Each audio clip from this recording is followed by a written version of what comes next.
Kama unaelewa yale Mungu ametenda katika maisha yako asubuhi ya leo, mwambie wewe ni Mungu. Mwambie wewe ni Baba, mwambie wewe ni tumaini la maisha yako. Mwambie wewe ni kimbilio la maisha yako. Mwambie wewe ni tegemeo langu la kila wakati. Mwambie sina mwingine ninayemtumainia ila tu ni wewe asubuhi ya leo. Mwambie sina mwingine ninayemtarajia katika maisha yangu ila ni wewe tu asubuhi ya leo. Oh, ni wewe Mungu, hatuna mwingine. Ni wewe Mungu, hatuna mwingine. Wewe ni zaidi Yesu. Wewe ni zaidi Bwana. Wewe ni zaidi mtakatifu. Ni wewe ni zaidi Jehova. Hakuna mwingine kama wewe.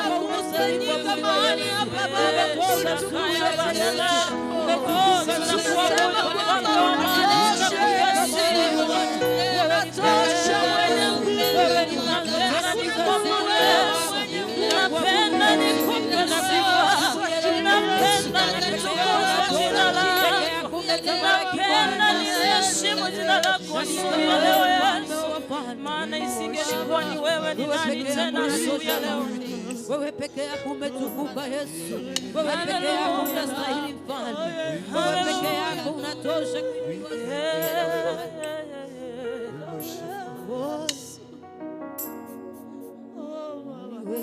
Inua sauti yako, mwambie Yesu ni wewe. Ni wewe Bwana, ni wewe Yesu. Enda mbele za Mungu, mwambie ni wewe tu asubuhi ya leo. Kama si wewe Bwana, kama si upendo wako Bwana, ita Mungu kwa sababu ya familia zetu asubuhi ya leo. Wacha tumuite Mungu kwa sababu ya familia zetu asubuhi ya leo. Wacha tumuite Mungu kwa sababu ya watoto wetu asubuhi ya leo. Wacha tumuite Mungu kwa sababu ya biashara zetu asubuhi ya leo.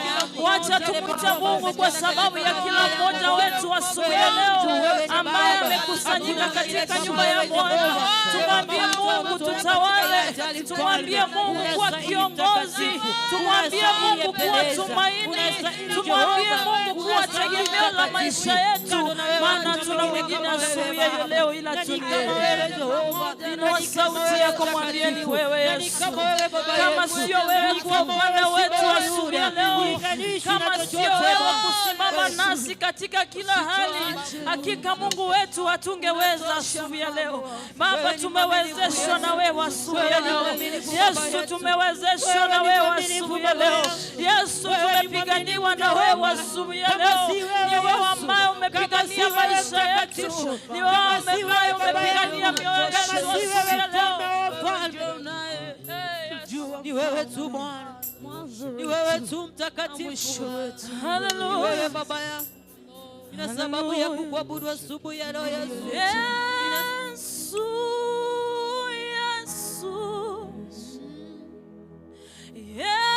Yesu, Yesu,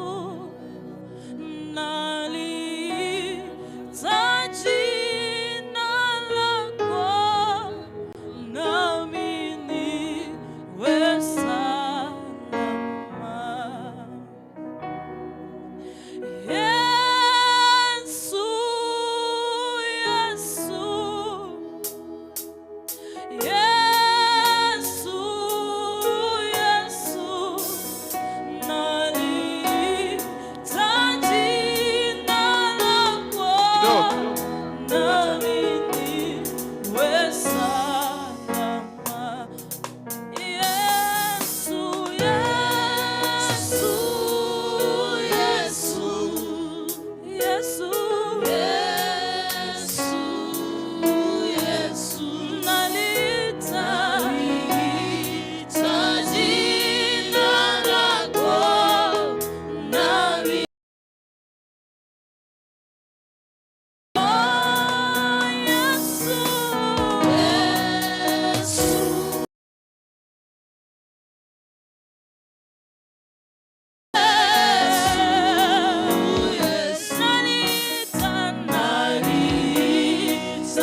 Inua sauti yako.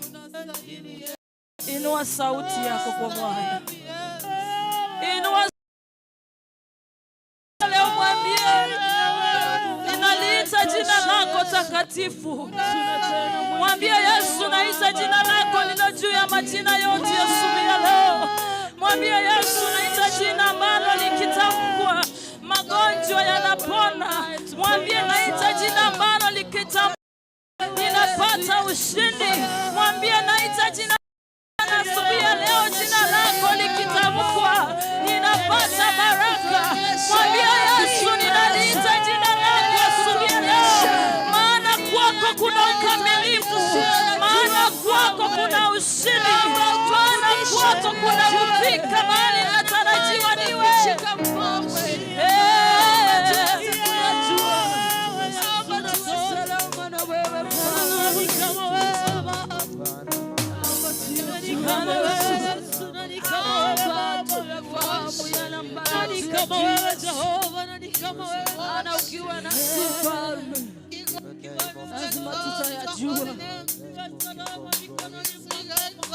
Ni mangapi ambayo Mungu amefanya katika maisha yetu? Ni mangapi ambayo Mungu anazidi kufanya katika maisha yetu? Wajiwezi. Ni wangapi ambao ni wagonjwa asubuhi ya leo?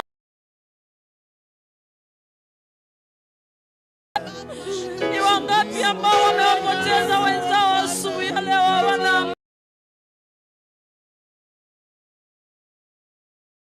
inua sauti yako, mwambie Yesu, ninaliita jina lako, jina lenye ushindi, jina lenye baraka, jina lenye uweza, jina la kukamilishwa, maana kwako nina usalama asubuhi ya leo.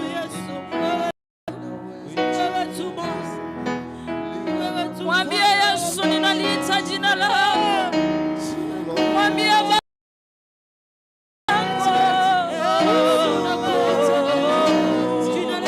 wengine wanaweza ya kwamba ni kelele unapiga mbele za Mungu. Wengine wanaanza ya kwamba umepoteza, haujielewi asubuhi ya leo. Wewe mwinulie Mungu sauti yako, mwambie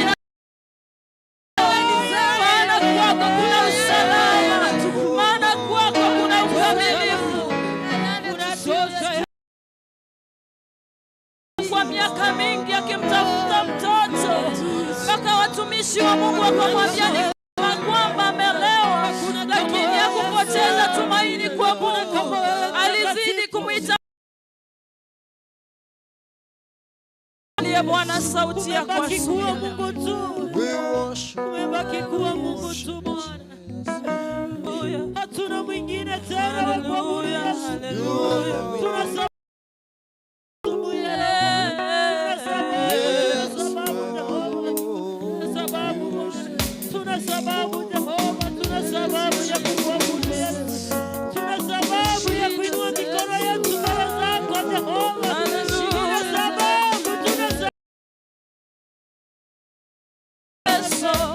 Wakorie Yesu, wakorie aya mwanya wanto watakore Yesu, wakorie Yesu, wakorie Yesu, wakorie aya mwanya wanto watakore Yesu, Yesu, wakorie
tusikie tukimwita Bwana. Yesu ni wewe, Yesu ni wewe.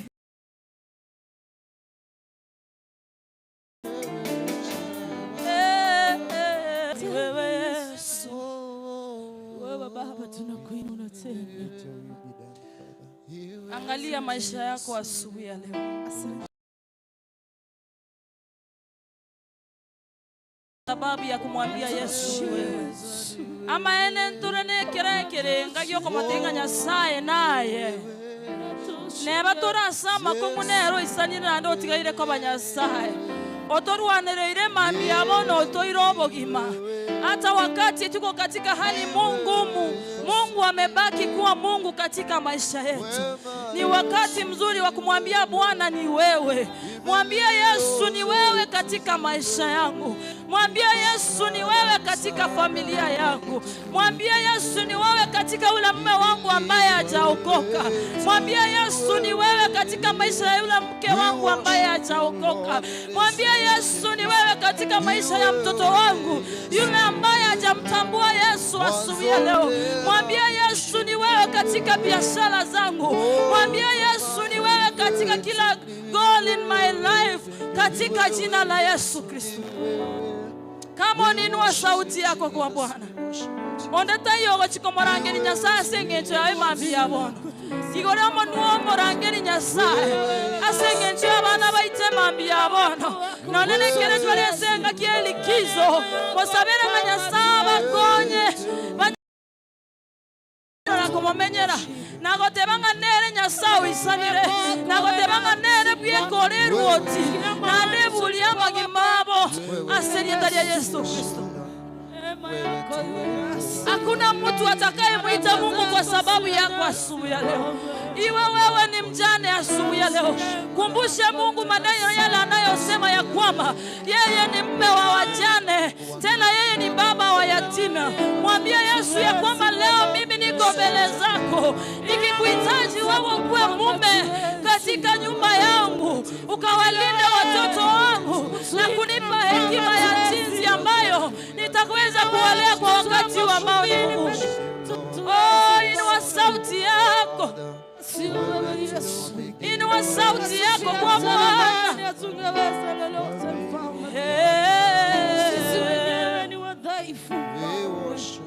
There's nobody who's going to call the Lord because of you this morning. Muite Mungu, muite Mungu. Hakuna atakaye mtafuta Mungu kwa sababu yako asubuhi ya leo. Iwe ni ugonjwa ambao umekusumbua, ambao umekosa tiba asubuhi ya leo, Mungu anasema ya kwamba kupitia kwa mapigo yake tulipata uponyaji. Mwambie Mungu kulingana na neno lake asubuhi ya leo ya kwamba umesema kupitia kwa mapigo yako mimi nimepokea uponyaji, na unene uponyaji katika mwili wako katika jina la Yesu Kristo. Binadamu wataelewa aje ya kwamba Mungu ako katika maisha yako kama huwezi kumwita Mungu akakupa ushuhuda asubuhi ya leo?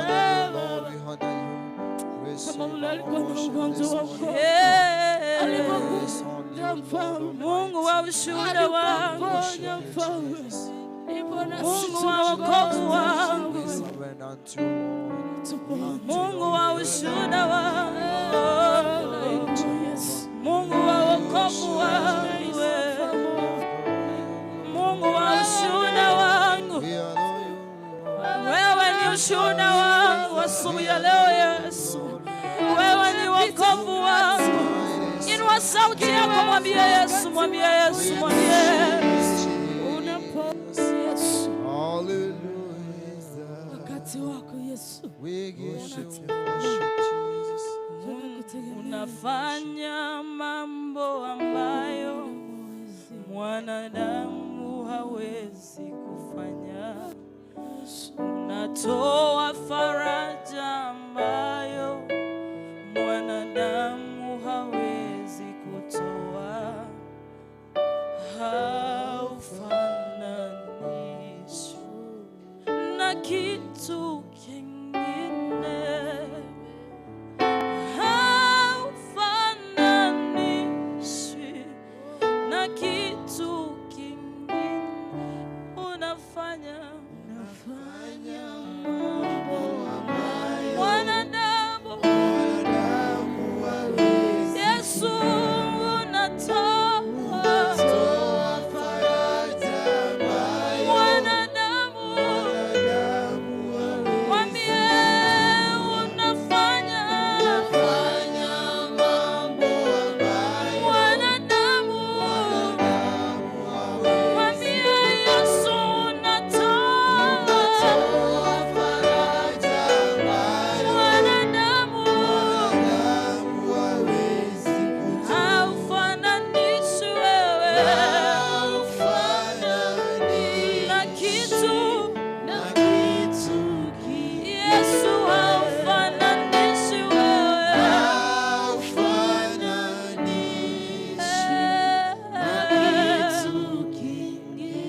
Wacha tuinuke katika miguu yetu.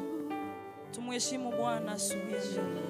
Tomatenga Nyasaye wakolira mang'ana alia mwanadamu hawezi kufanya. Baba, katika jina la Yesu, Mfalme wa amani, tunalishukuru jina lako asubuhi ya leo. Bwana, umefanya mambo ambayo mwanadamu hawezi kufanya. Bwana, umepeana faraja katika maisha yetu ambayo mwanadamu hawezi kupeana. Yesu, asubuhi ya leo tunaliamini jina lako. Asubuhi ya leo tunaliamini neno lako. Omanene ngona kurangiri no bwegenwe mambi abono Nyasaye. Asaba ngina bali baruwarete mambi abono monene. Basiriri ogosemerio monene kolene no barase nyumba yawe Nyasaye. Omonene bakorerege kone mambi abono monene. Wate biraseri ngana lianga wetera so waku kwao. Niko twanyore toko gweni wa Nyasaye. Twatumire lingana lioko gweni wa sama gimabo monene. Leto ko gweni wa kwao ko kumya sama gimabo Nyasaye. Elinde mwanya bantu bachikurwa boroli ngomonene wakolira sama gimabe mambi abono. Wale ambao wanalia asubuhi ya leo Jehova, wamepoteza wenzao Bwana, wamepoteza hata mali yao asubuhi ya leo Bwana, ukawavute machozi asubuhi ya leo. Wape tena tumaini, mtakatifu wa watakatifu. Simama ukawatetea asubuhi ya leo, ili wewe uzidi kubaki kuwa Mungu katika maisha yao. Wajane na mayatima ni mikononi mwako. Mone nae watebire ngae nae tata bwe chintakana na ndae no mogaka bwa baburaka tene na sichi nyomba chiabe mambi abana Nyasaye. Omonene watebire ngagente kiangerwa na sareti omonene tigegente kiakerwa sichi nyomba chiri chiachairwo omonene na nde watebire aseri ngana liao Nyasaye ngai goko imokererie kerenso omonene indonyare gosokia kelike imokereri Nyasaye emi mambi abana omonene korasa magimabo inda bantu batebenga Nyasaye wakolire biamana singi njodi tukeligo monene. Tulianza na wewe asubuhi, tunazidi kuendelea na wewe. Vile ambavyo mtumishi wako Musa alisema ya kwamba siwezi enda bila wewe. Hata sisi asubuhi ya leo hatuwezi enda mahali bila wewe. Hatuwezi kuwa kitu bila wewe. Hatuwezi kuwa na chochote bila wewe kwa upande wetu. Tutawale siku mzima Bwana. Watumishi wako wanaponena neno lako, ukawatawale Jehova. Okuwa nalingana Nyasaye. Ototo konyera omonene gwetera asibale. Otorongeani gwetera asibale Nyasaye. Otokore ngana bunoligatie mambi abono. Ino omonene bokoira nene botambe Nyasaye. Kere program na sama bokao ayotigare ko Nyasaye na rieta rya Yesu Kristo twasabire na kwegena. Amen.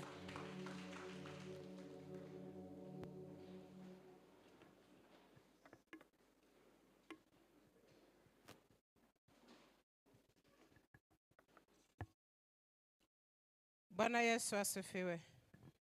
Bwana asifiwe. Tusalimiane. Amen. Salimia mwenzako, mkaribishe kwa nyumba ya Bwana.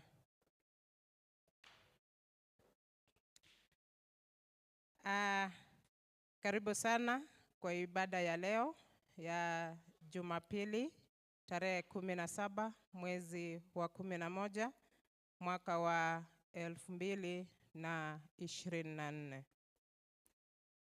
Anaenda kuwaletea matangazo, na kabla niende matangazo, ningeweka tangazo kwamba tuko na nyumba za usafi.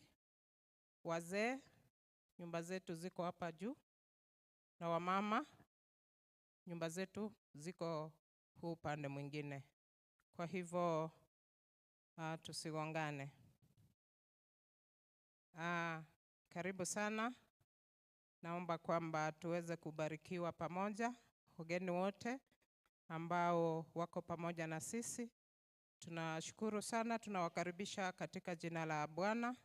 Na asante sana kwa wale marafiki zetu ambao pia wanaendelea kututazama kwa mitandao ya Nyamataro PAG. Na ikiwa unataka kutoa sadaka yako ama fungu, ama unataka kusupport hii kazi ya Bwana, tunaomba kwamba kama hauko kanisani, utumie till number ya kanisa ambayo ni 331388, na itakuletea jina Nyamataro PAG Church.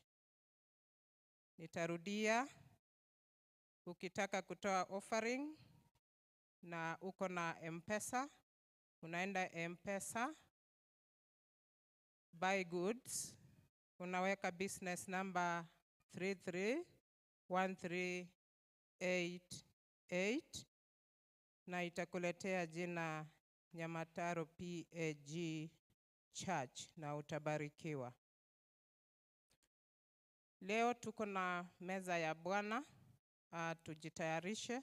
Baada ya ibada tutaenda kushiriki katika meza ya Bwana. Tuko na worship conference ambayo itakuwa hapa kanisani kuanzia tarehe 27 hadi tarehe 30, 27th to 28th of this month. Na tumeendelea kuombea jambo hilo. Tutakuwa na wageni wengi. Last week watu wengi tulijiandikisha na tulisema kwamba kama una support hiyo conference, unafaa utume support yako kwa 0725483031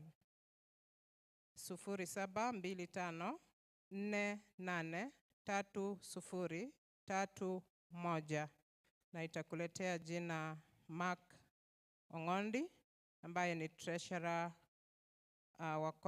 wa hiyo conference contributions. Wale ambao hatutaweza kuleta pledges zetu physically, tutatuma pesa kwa hiyo namba na tutaweza kufanikisha that conference.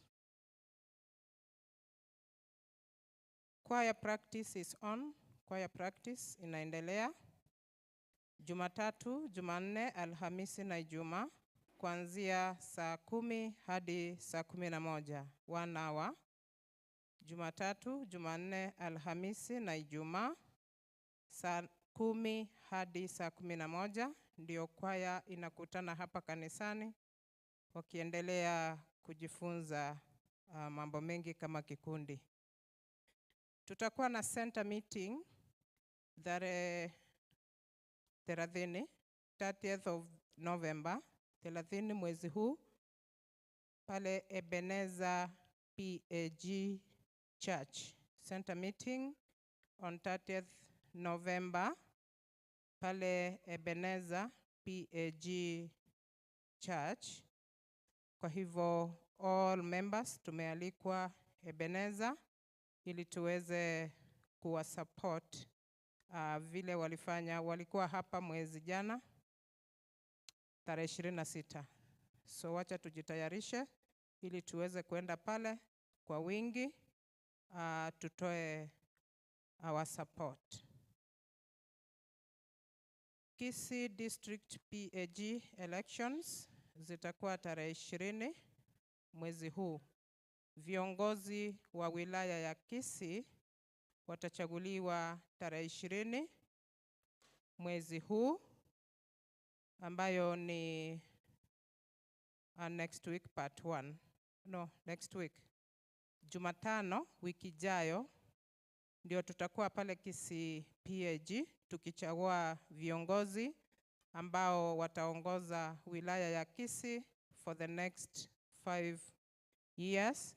So kama kanisa tumeulizwa tuendelee kuombea jambo hilo ili tuweze kupata viongozi ambao wataendesha hii district for the next 5 years. Letu ni kuomba na Mungu atachagua. Church construction pledges zinaendelea, watu wanaendelea kutoa pledges zao. Kwa Bishop Residence kazi inaendelea na tunaomba kwamba kama ulikuwa umejiandikisha na haujatoa, tafadhali ufanye hivyo ili tuweze kumalizia mahali ambapo kumebaki. Na ikiwa uko na pledge yako utatuma ifuatayo 0721 54 30 54, 0721 54 30 54, na italeta jina Jacqueline Nyagaka, na mchango wako utakuwa umefika ili tuweze kumaliza hiyo project ya kumaliza nyumba ya Bishop. Mzee wetu mmoja anaitwa John Francis, ni mgonjwa, ameadmitiwa Jessimo Hospital. Tuendelee kumwombea, na baada ya ibada wale ambao tutapata nafasi tutaenda pale ili tuweze kuweka maombi. John Francis ni mmoja wetu wa Goshen Fellowship, na wacha tusimame na hiyo familia kwa maombi. Mama Masera Nyamongo amempoteza baba mkwe, father-in-law. Masera ni wa Macedonia East Fellowship. Pia kama kanisa tusimame pamoja na yeye na familia kwa maombi, na pia tutawatembelea baada ya ibada ili tuweze kutoa rambirambi zetu wale tutakuwa na nafasi. Fellowship lessons, kama haujajipatia nakala, kama haujapata kopi yako ya fellowship lesson, utapata pale kwa Asha's desk na 50 shillings. Kwa hivyo usiachwe nyuma, jipatie nakala ili tuweze kutembea pamoja. Macedonia East Fellowship, Wednesday, Jumatano, fellowship yenu itakuwa kwa Alcoka. Fellowship yenu itakuwa kwa Alcoka kuanzia saa 8 ya mchana. Fellowship on duty itakuwa Jerusalem West kuanzia kesho asubuhi. Nashukuru Jerusalem East ambayo imekuwa on duty this week. Zamu yenu inaisha leo jioni. Bwana asifiwe. Naomba kuachia matangazo hapo. Nilete choirs. Nitaleta 3 kwa sababu ya muda. Tutaanza na Jerusalem East, halafu tutakuwa na Apostles, na tutakuwa na kwaya ya mwisho. Tutaanza na Jerusalem East, karibu.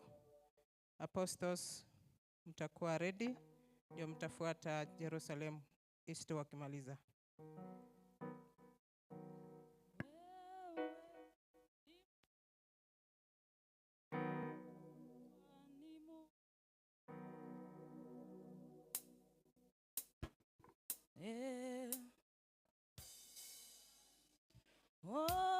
Wewe ni Mungu na utabaki kuwa ni Mungu tu.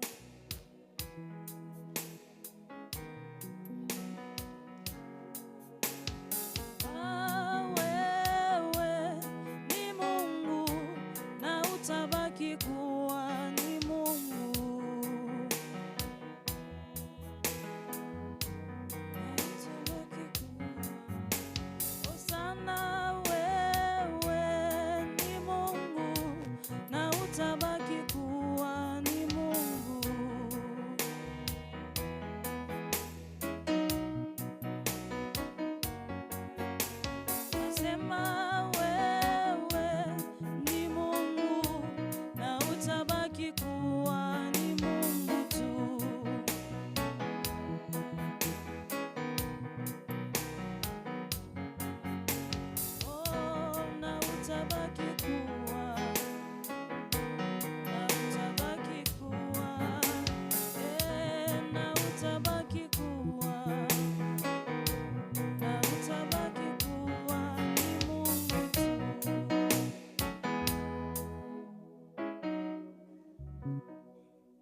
Kusafiwa na kuoshwa kwa damu ya kondoo. Je, neema yake yatumwagiwa, umeoshwa kwa damu ya kondoo. Kuoshwa kwa damu itutakasayo ya kondoo. Ziwe safi nguo nyeupe mno, umeoshwa kwa damu ya kondoo. Wamwandama daima mkombozi na kuoshwa kwa damu ya kondoo yako kwa msulubi wa makazi, umeoshwa kwa damu ya kondoo. Kuoshwa kwa damu itutakasayo ya kondoo. Ziwe safi nguo nyeupe mno, umeoshwa kwa damu ya kondoo. Atakapokuja bwana harusi, uwe safi kwa damu ya kondoo. Yavae kwenda mbinguni mavazi, yafuliwe kwa damu ya kondoo. Kuoshwa kwa damu itutakasayo ya kondoo. Ziwe safi nguo nyeupe mno, umeoshwa kwa damu ya kondoo. Yatupwe yaliyo na takataka, na uoshwe kwa damu ya kondoo. Huo ni kijito chatiririka, na uoshwe kwa damu ya kondoo. Kuoshwa kwa damu itutakasayo ya kondoo. Ziwe safi nguo nyeupe mno, umeoshwa kwa damu ya kondoo. Amen. Apostles.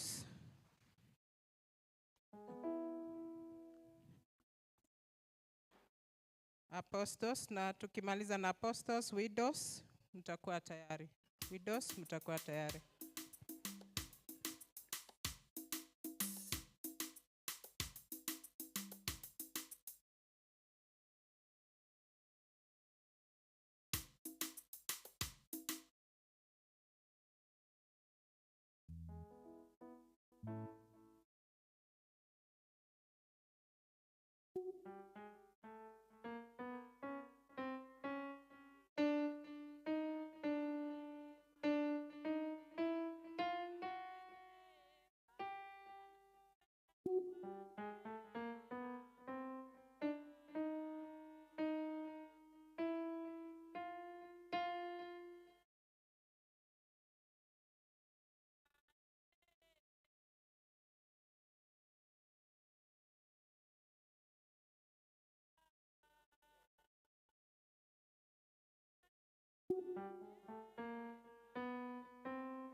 Amen, amen. Asante sana Apostles kwa huo wimbo.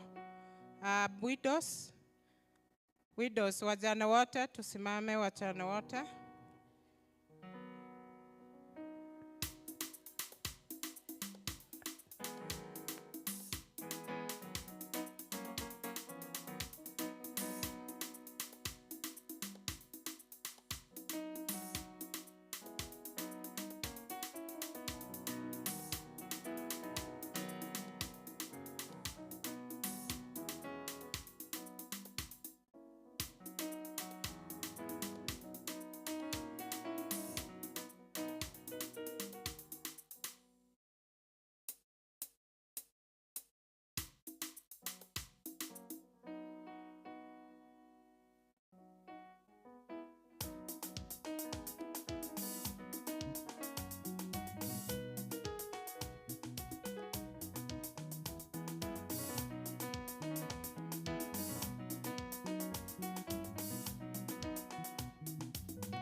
Amen. Asante sana Widows. Bwana asifiwe. Tupigie kwaya zetu makofi. Amen. Amen. Next week tutakuwa na the following choirs. Tutakuwa na Jacqueline, Jerusalem West, Altar Makers na Solomon. Jacqueline, Jerusalem West, Altar Makers and Solomon. Ndio tutakuwa nao next week wakitubariki kwa nyimbo. Bwana asifiwe. Kwa wakati huu ninakaribisha wageni wote ambao wamekuja kushiriki na sisi. Naomba tu kama wewe ni mgeni unisalute. Mgeni, amen, amen. Niko na wageni pale nyuma, amen. Tafadhali tusimame tu mahali tuko wageni. Na ukiwa karibu na mgeni mkaribishe. Wageni wetu tusimame mahali tuko. Amen, amen, amen, amen. Wageni wetu ni wengi sana. Bwana asifiwe. Ukiwa karibu na mgeni nikaribishie huyo mgeni. Amen, amen, amen. Karibu sana wageni wetu. Tuko nao wengi sana leo. Na baada ya ibada wageni wetu tukutane kwa ile meza pale karibu na mlango, ni Asha's desk, ili tuweze kujuana zaidi. Karibu kwa nyumba ya Bwana. Jisikie huko mahali unafaa kuwa wakati kama huu, na Bwana akubariki. Ni wakati tunaenda kumtolea Bwana. Tunaenda kumtolea Bwana sadaka zetu pamoja na zaka. Tusimame wote, tutembee, tukuje tumshukuru Bwana kwa matoleo tukiwa na furaha.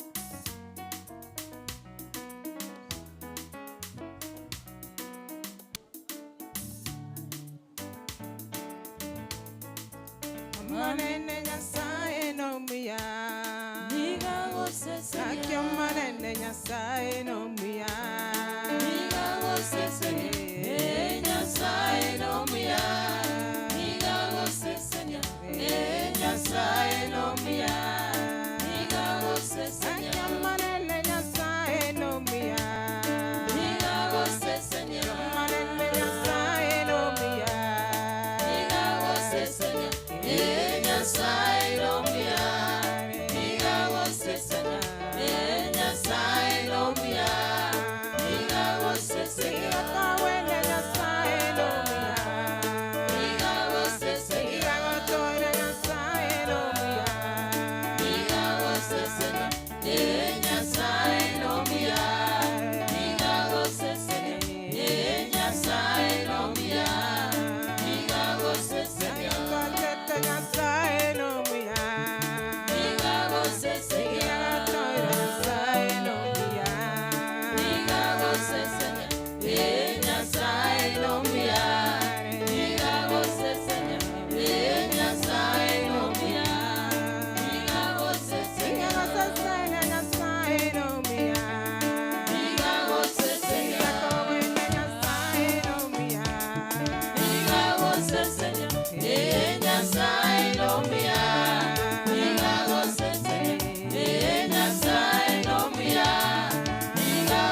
tuamini, tuombe. Baba Mungu, katika jina la Yesu Kristo, tunalienzi na kulimidi jina lako asubuhi ya leo. Asante kwa kuwa wewe Bwana ni mwingi wa rehema na baraka. Umekuwa nasi wiki nzima, mfalme wa amani, tulipokuwa huku na kule. Umetulinda ukatuhifadhi. Leo hii tumekutana mahali hapa Bwana, tumechawa na sifa na utukufu Bwana, kwa kuwa umetutendea mengi makuu. Tumetembea madhabahuni pako Bwana, tumekutolea ulivyotubariki navyo. Neno lako Bwana linatuambia ya kwamba tunapokutolea tunachochea baraka zako Bwana. Hebu na ukafungue milango ya mbingu, ukatubariki kwa kuwa wewe ni mfalme. Bariki wa mama, bariki wazee, vijana pia na watoto Bwana, waliounyosha mkono wao wakakutolea Bwana. Neema zako ziandamane na maisha yao mfalme. Hata tunapoanza wiki ukatufungulie milango na njia Bwana, ili chuma lichalo tena tutakapokutana ama kukusanyika mahali hapa tuwe na cha kukutolea. Bariki kila mmoja, kwa kuwa Bwana hivyo ndivyo unavyosema katika neno lako. Pokea sifa na utukufu kwa kuwa wewe ni Bwana. Kwa Yesu tumeomba na kuamini. Amen. Amen. Praise and worship. Karibu.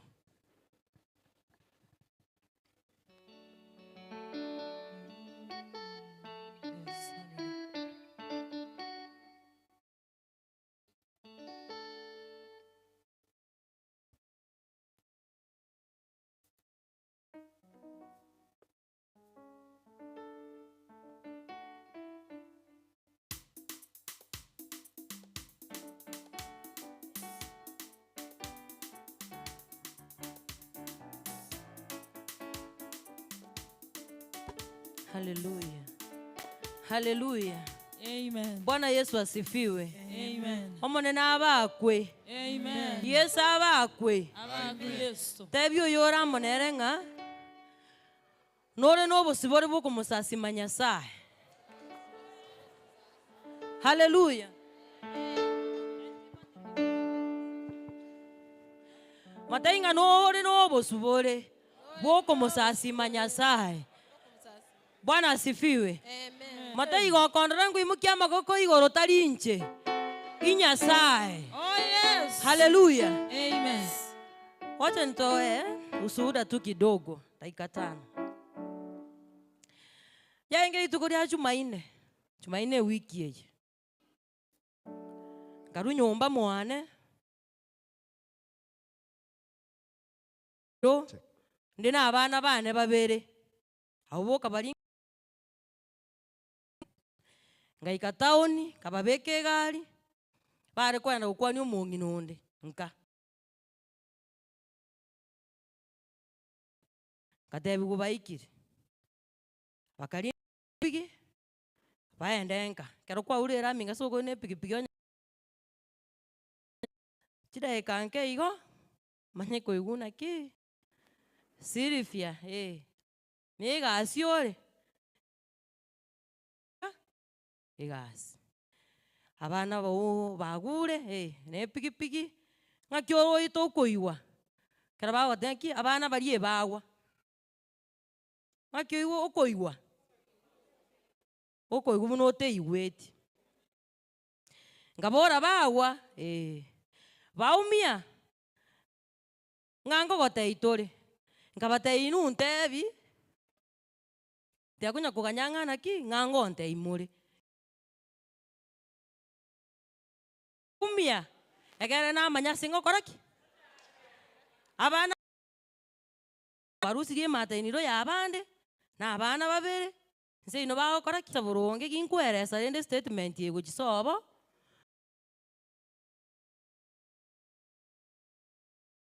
agante yanya gitari tore umongi nonde aumia ariru yani muna rioranyaroke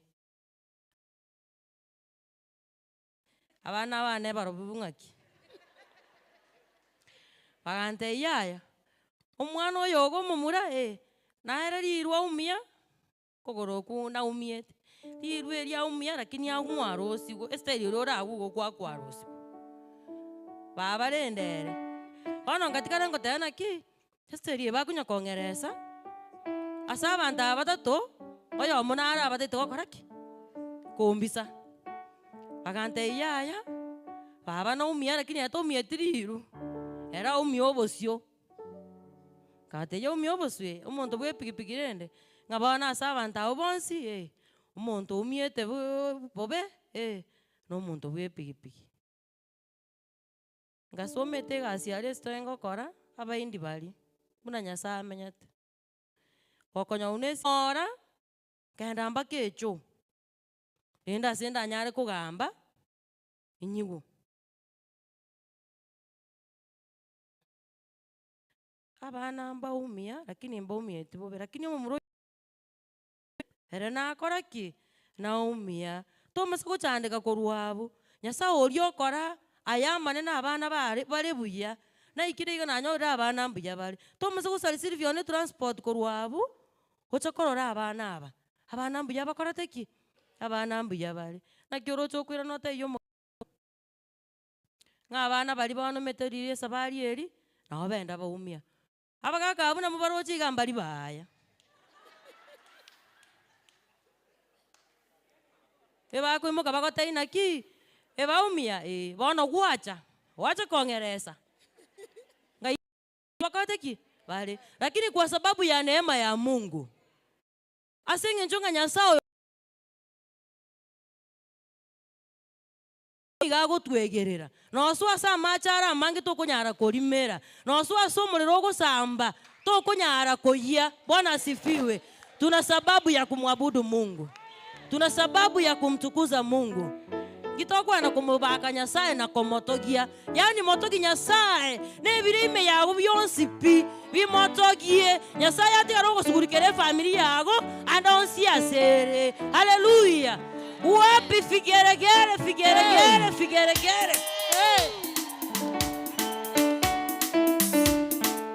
Wapi makofi kwa Yesu. Tomote bien Nyasaye renero isalira sobo kimawaito.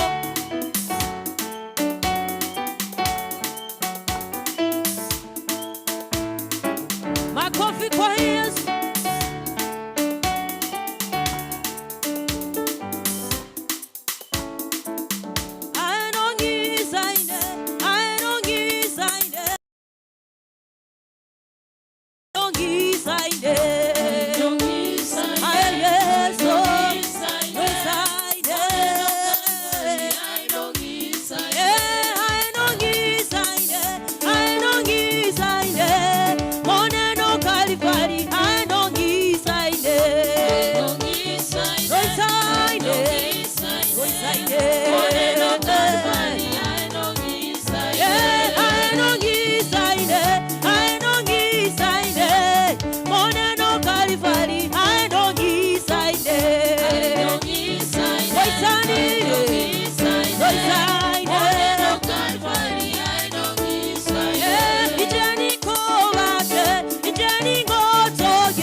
tigaye obakwe ekyagera yeno mboikera nutigaye obakwe ekyagera yeno mboikera nutigaye obakwe tigaye obakwe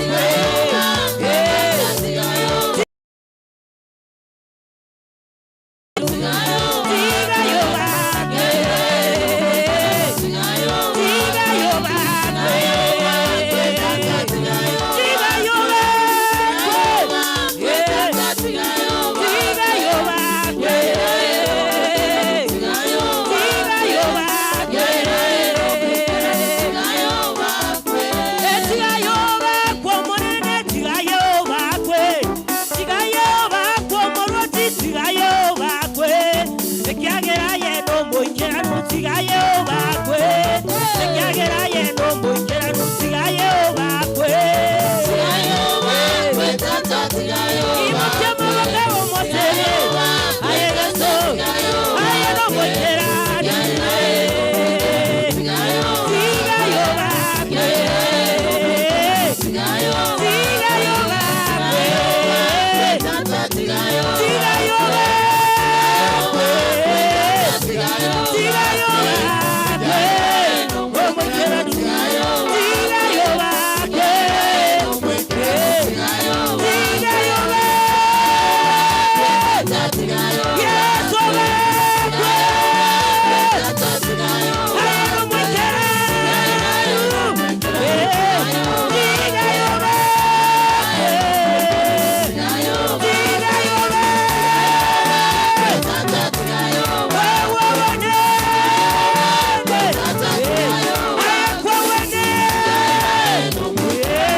Mikono yako juu, mwambie ya kwamba Mungu omwana etigo bakwe sigoto iwe nyasaye siwe mokereri igoro monene ekiagero ndeta yonga buna nyasaye kama si wewe Bwana, kama si wewe mtakatifu uliye upande wetu Yesu, tungeabudu nani mfalme?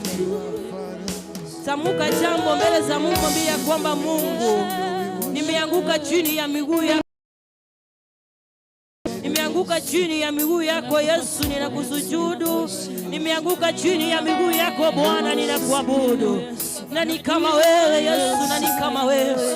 Nani kama wewe Jehova? Nani kama wewe mtakatifu? Mungu usiyeshindwa, Mungu badiliki kamwe Yesu. Baba, nimeinua mikono yangu mbele zako, ninakuabudu, ninakutukuza Yesu, maana wewe ni mwema, wewe ni mtakatifu. Hakuna mwingine kama wewe Yesu. Wewe ni wa kuabudiwa, wewe ni wa kuinuliwa Yesu, wewe ni wa kupewa sifa, Wewe ni wa kusujudiwa Yesu. Jina lako ni jina kuu Bwana. Tunapotamka jina lako Yesu tunapata uponyaji. Tunapotamka jina lako Bwana tunakaa huru Bwana katika mioyo yetu. Yesu, tunapokuita Baba unaitika Yesu na unatenda mambo makuu Yesu. Tuko mbele zako Yesu. Tuko mbele zako Mtakatifu. Tuko mbele zako Jehova. Tuko mbele zako Baba. Tuko mbele zako Jehova. Tunaheshimu jina lako Yesu. Yesu, Yesu.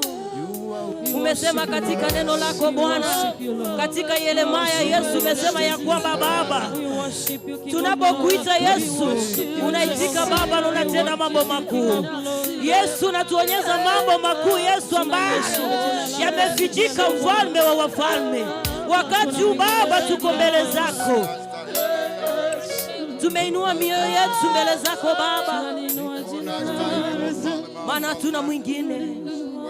Ni wewe peke yako Yesu. Ni wewe peke yako Mtakatifu. Ni wewe peke. Inua mikono yako kwa kuabudiwa Bwana. Unastahili kuabudiwa. Heshima zote ni zako. Baba, tunakushukuru sana. Thank you Jesus. Tunaliinua jina lako takatifu. Wewe ni mwema kwetu. Tunakushukuru kwa sababu ya neema nyingine tena ambaye Bwana umetupatia kuwa katika nyumba yako. Hakika hakuna wa kufananishwa na wewe. Matendo yako ni makuu miongoni mwetu. Wewe ni baba yetu nyakati zote. Hakuna Mungu ambaye atakayefananishwa na wewe, maana matendo yako ni ya ajabu. Nakushukuru kwa sababu ya ibada ya siku ya leo. Nakushukuru kwa sababu ya kila mmoja ambaye ameingia ndani ya nyumba hili. Nakushukuru kwa sababu ya jinsi umeweza kutubariki katika vipindi vimepita, na bado tuna kiu pamoja na wewe. Tunahitaji ukatuzungumzie. Tunahitaji Bwana ukatuonye. Tunahitaji uturekebishe Baba. Tunahitaji ukatubebee mizigo mizito. Tunahitaji uponyaji kutoka kwako. Tunahitaji ukombozi. Tunahitaji Bwana neema yako ya kwa juu ya maisha yetu. Tuomba kwamba mahali ambapo hatuwezi kuna uwezo kutuwezeshea. Bariki kila mmoja ambaye amekuja katika nyumba hii, na Bwana uishie milele, ukatusungumuzie na ukakutane pamoja na mioyo yetu. Maana wewe ni baba yetu nasi tukiwa watoto wako. Bariki kila mmoja, inua kila mmoja ambaye amekuja. Bwana, naomba kwamba Bwana sauti yako ikasikike hapa na ishara na miujiza zikatendeke, ili sifa na utukufu zikurudie milele yote, maana wewe ni Mungu mkuu. Katika jina la Baba na Mwana na Roho Mtakatifu nimeomba na kuamini. Amen. Amen. Amina. Amen, amen. Asanteni sana. Mbia mwana kigima.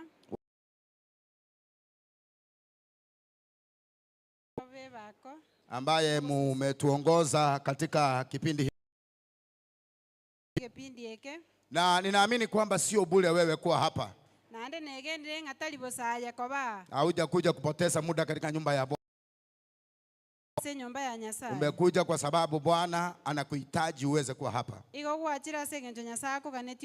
Bwana ako na agenda na wewe. Kuna kitu anataka aweze kukufanyia.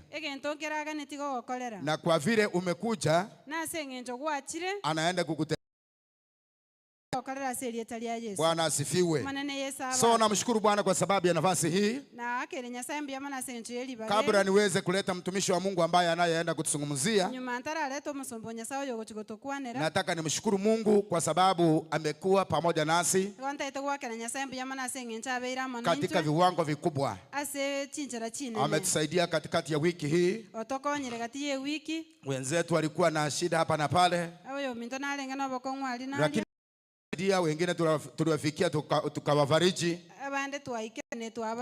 na wengine bado tutawaendea. So kuna wengine wagonjwa wamekaa hospitalini sana.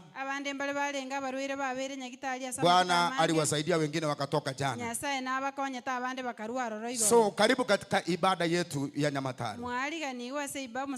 Labda ni mara yako ya kwanza kuingia katika nyumba hii. Yesu. twakwariganire kegima aseli etali ya Na Yesu umekuja mara moja tu leo, na ande gwachirire ero na litang'ani tunaomba kwamba Nyasaye agokonya otekere rituko kwa sababu hii ni nyumba ya Bwana, ekiagereye ne nyumba ya Nyasaye mahali mambo yote yanapowezekana. asa amang'ana onsi akonyarekana. Kwa hivyo nataka niweze kusema jambo moja, ndio nipeane nafasi kwa mtumishi wa Mungu. Ntagete gokwana ling'ana elimo nyuma ntara musomba libaga Tunapoendelea kufanya kazi ya Mungu, ekero togendete gokora emirimo ya Nyasaye Shetani pia naye anajiinua, na birecha nere gakuimukereria ibo anatafuta mbinu ya kutaka kukurudisha nyuma, igakorigi chinchera chiogokoira ni maega lakini Mungu ni mwaminifu. kore ne Nyasaye no mwegenwa Yeye anasimama pamoja na watumishi wake. ere gagoteri namo n'abasomba baye Katikati ya wiki hii, siku ya Friday, gatigati ye wiki eri tukoria ijuma kuna giza iliweza kufanyika. egesunte gekaba Kuna msijana mmoja ambaye anasoma Kereri Girls, omoiseka oyo manara gosoma esukuru ya abaiseke ya Kereri ambaye ni muumini wa kanisa letu la Ugembo PAG. oyo oro omobwatani bwe kanisa ya Ugembo Wale mko kwa mitandao umeona hiyo maneno hapo kuanzia usiku saa 5.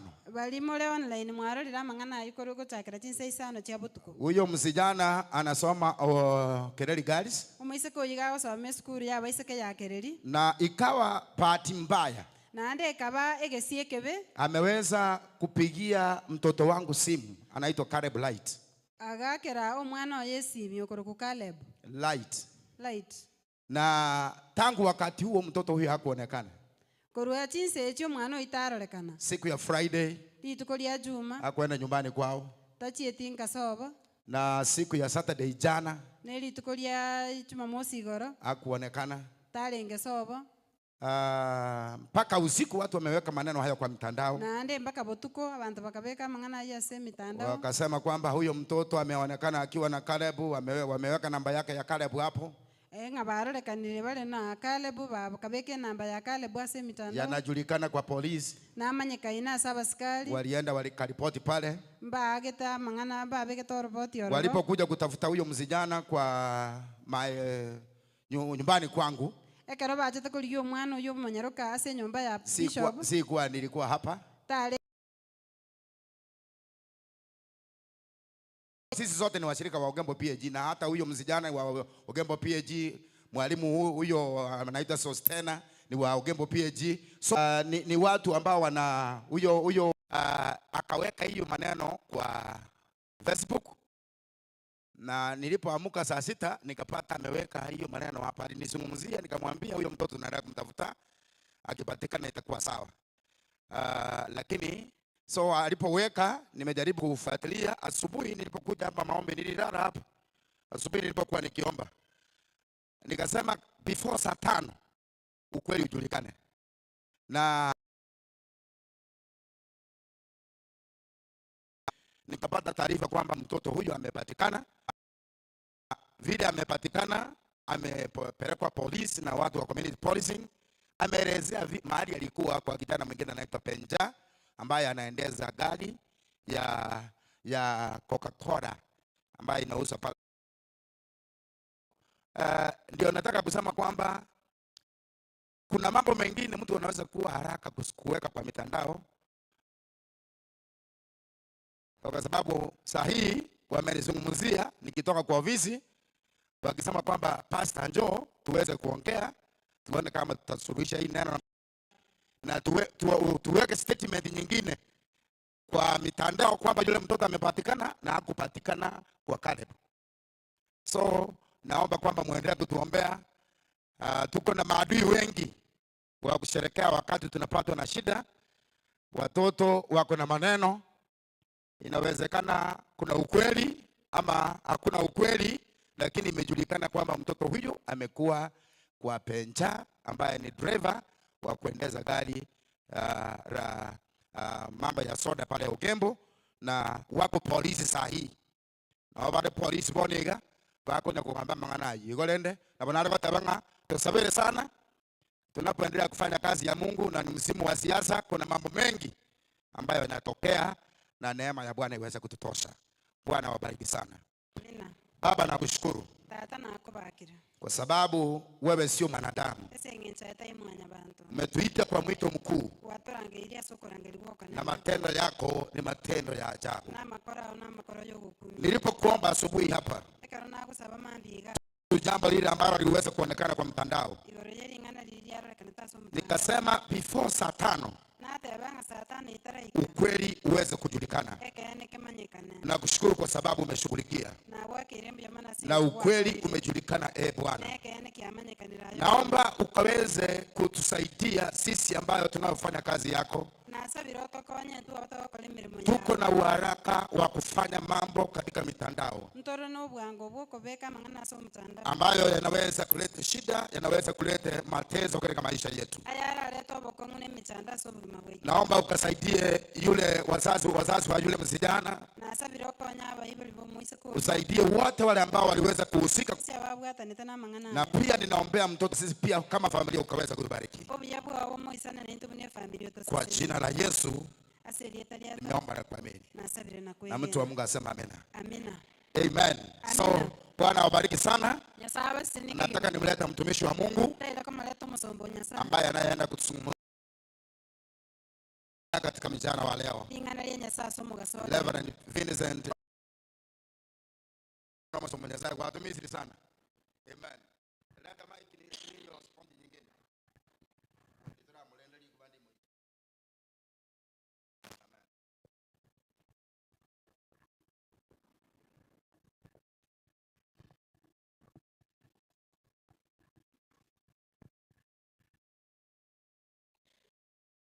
Bwana asifiwe. monene yesu abakwe Bwana asifiwe. monene yesu abakwe Ningependa tusimame tuombee mchungaji kwa hilo jambo, pia tusome maandiko. ndagete totenene tosabire omosomba naende tosome ling'ana Mbinu za shetani ni nyingi chinchira chiabirecha ne chinyinge ambazo anatumia kumia kubwata abantu ba nyasaye lakini tunaamini kwamba Mungu wetu hawezi kutuacha, naende twegendire ng'a nyasaye oitu tagotutiga na tunashukuru kwa sababu imejulikana kwamba mtoto hakuwa kwako, tuwakire nyasaye mbuyamana ase eng'encho yamanyekanire ng'a mwana sababu ya wale ambao wamelitaja jina lako ama la mtoto wako wana sababu, naende lakini yote ambayo nia yao imefika mwisho, okobani kwabo gwaikire omwoerio na tunamshukuru Mungu. naende tuwakire nyasaye mbuyamono Mwenyezi Mungu, ninakushukuru na kulinua jina lako. amachani nyasaye nawakire mbuyamono nokulimukireria erieta riawe igoro Umekuwa mwema, mwaminifu maishani mwetu. kwabeire omuya omwegenu ase obogima bwaitu Asante kwa sababu ya bishop wa kanisa hili. mbuyamono ase eng'encho ya bishop bw'ekanisa eye Asante kwa neema ambayo umeachilia juu ya maisha yake mbuyamono ase eng'encho y'obuya bori kwabekire ase obogima bwaye pamoja na familia yake kwa ujumla. amo n'efamili yaye yonsi Baba, najua ya kwamba shetani yeye hawezi kuaibika, tata namanyire ng'a birechere tari gosoka maana kazi yake ni kuiba na kuharibu ase eng'encho emeremo yaye n'okoiba na gosaria na kuua. na goita Lakini Bwana, twakushukuru kwa sababu jambo ambalo limetokea halilikuwa la uongo. kolenda omone twawakire mbuyamono ase eng'encho ling'ana riri Naomba kwamba uwepo wako ukasimame na nasabire jamii ya ng'oko Pastor. kwao kwao gotenene n'enyumba ya Mungu pasta ukaonekane hata wale watoto, tatororekana noe nase abana ukaonekane maishani mwao. ororekana ase obogima bwabo Asante kwa kusuluhisha hilo jambo, mbuyamono ase eng'encho yokoleta na lichimia ninajua amang'ana kwenda mbele ukweli utajulikana, naende gochimutu obomaene mbomanyekane maana mtumishi wako anapofanya kazi, ase eng'encho omosombo ogagokola emeremo shetani pia anaweza kuwa namtafuta kwa njia moja au nyingine. birecha nere nabaramurigia ase enchera yaye mogoseria Ninawafunika kwa damu ya Yesu. nabatunchubira ase amanyi nga yesu Bwana, utukufu wako uwe juu yao, tata obonene bwao bobe igoro yabo mkono wako uwe juu ya maisha yao. okoboko kwao kobase bale Mungu kawatendee mema, nyasaye obakorera amaya jina lako liinuliwe, lipewe sifa. erieta riao limukireriwe igoro Kwa litogirwe Yesu tumeomba na kuamini. amen amen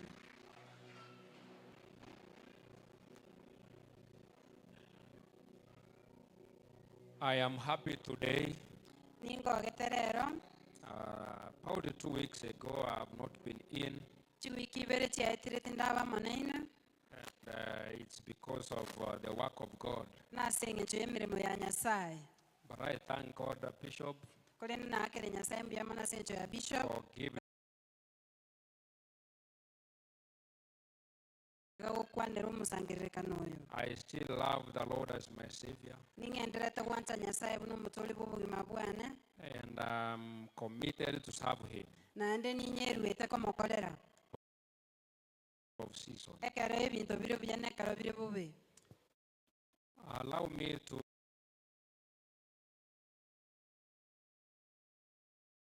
that is coming from the book of Jonah. Ndikorwa ase egitabu kia Yona. I'm reading chapter number 1, Yona eyemo, verse number 1. nsome eyemo, Then I'll go downwards. ning'esi. Then from there now we will be able to see what God is communicating to us. Naende ntorore eki nyasaye agotukwanera. Jonah chapter 1, Yona verse number eyemo, 1. Now the word of the Lord came to Jonah, son of Amittai. Those who have pens, there are several verses I'll tell you to underline. barimo bwate ekaramu nimbate emistari emingi eyemo kwenda kuwakera omustari, So that we'll look into those lines after. tigere torigerie emistari eyima ega yaye. Now the word to Jonah, son of Amittai, saying, Go to Nineveh. Kwa hivyo unajua hapo ikisema at once ni jambo la dharura, ni jambo la haraka. Ekero Unatakikana egoteba uende ironga mapema. rimorioka mono. Go at once to Nineveh, that great city, and against it, for their wickedness has come up before me. Their wickedness has come up before me. But Jonah set out to flee to Tarshish. Lord, he went down to Joppa and found a ship going to Tarshish. So he paid his fare and went on board to go with them to Tarshish, away from the presence of the Lord. You know, he's running away from the presence of the Lord. Omonyetengo tamali korwa ase obusibu omonene. Number 4 says, But the Lord hurled a great wind upon the sea, and such a mighty storm came upon the sea that the ship threatened to break up. Then the mariners were afraid, and each cried to his God. Naweza kuunderline hapo. Each cried Akero omustari ng'akero oyomo to his God. akarangeria nyasaye yaye. The mariners were afraid, and each cried to his God. They threw the cargo that was in the ship into the sea to lighten it for them. Jonah, meanwhile, had gone down into the hold to the ship and had lain down and was fast asleep. The other version says that he was pretending to be asleep. They say he was pretending to be asleep. Chibuku chinde chigoteba ng'ani gekorete ng'ani garaire. The captain came and said to him, What are you doing? What are you doing sound asleep? Get up, call on your God. Perhaps the God will spare us a thought so that we do not perish. The sailors said to one another, Come, let us cast lots so that we may know on whose account this calamity has come upon us. So the Lord fell on Jonah. They said to him, Tell us why this calamity has come up upon us. What is your occupation? Where do you come from? So you underline it. And where do you come from? You know, he's now appearing as a foreigner. He's not known. And the mariners wants to know who is this. What is your occupation? Where do you come from? What is your country? And of what people are you? And now Jonah said, I am a Hebrew. He replied, I worship the Lord, the God of heaven, who made the sea and the dry land. Then the men were even more afraid and said to him, what is this that you have done? For that he was fleeing from the presence of the Lord, because he had told them so. Then they said, what shall we do to you, that the sea may quiet down for us? For the sea was growing precious. He said to them, pick me up and throw me into the sea.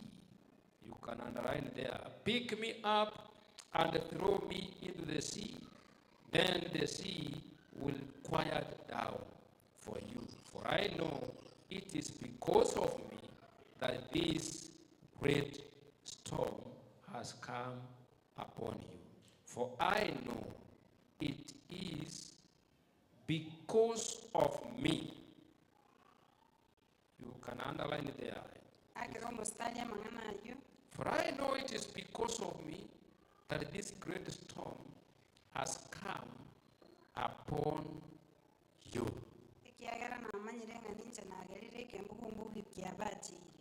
Mungu, tunakushukuru kwa andiko ambalo tumesoma. Naomba uwepo wa Roho Mtakatifu ili akaweze kutufunza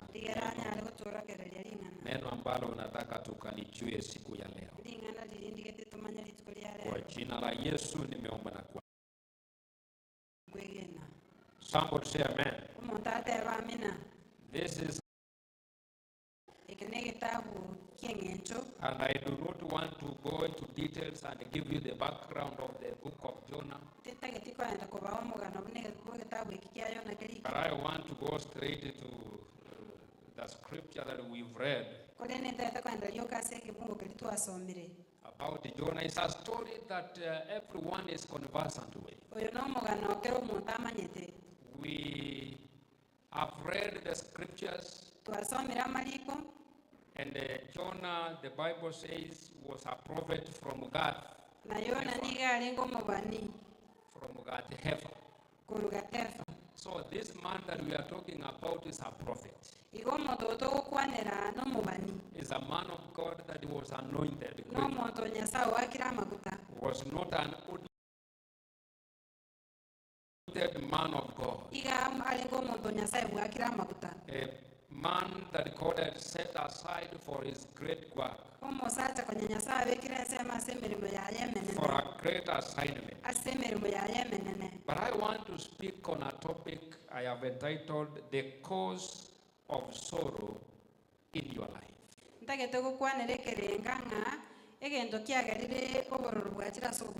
The cause of sorrow in your life.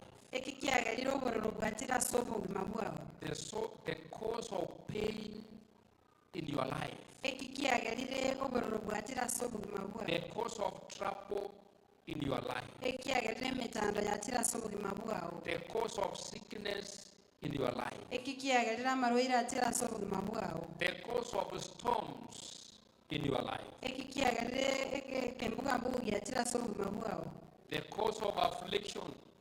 The cause of persecution in your family, in your life, in our churches, in our working places, the cause of sorrow ekikiagerire emetando yatire in your life. ase obogima bwao. Jonah, the word Jonah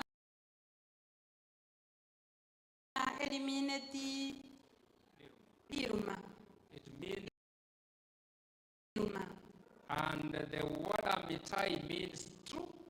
elieta amitai eliminati A good name because the name means the dove. omonto oyo yona agabwate elieta ligie Doing the opposite. kolendekera gosoma mariko igagokora maminja. God sent Jonah to be a missionary to a foreign nation. Nyasaye akamutuma Yona age In other words, it was a cross-cultural calling. iko kialinge gento gyokorwa ense yao genda se ensende Callings are different. okorangelibwa igokole ao Some people are called locally.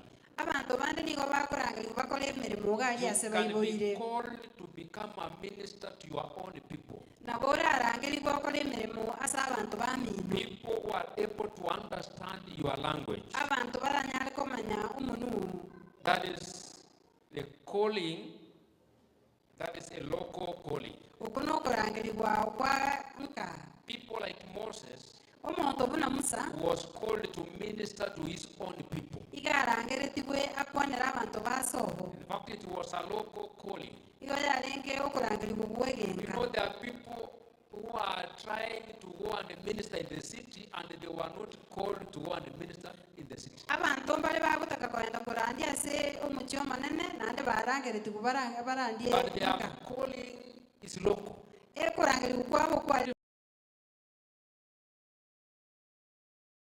n'abantu b'omuchi omonene And they want to go and preach in big cities. nande bategete kwenda kurandia ase emichi emenene When God has given them their own people. ekero nyasaye abaire emirimo There are people who are called to minister even in your family, but you run away from your family.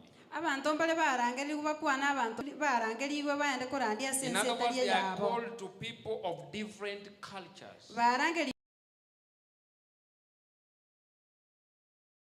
omonto buna Abraham And Joseph, na Yosef their callings was cross-cultural.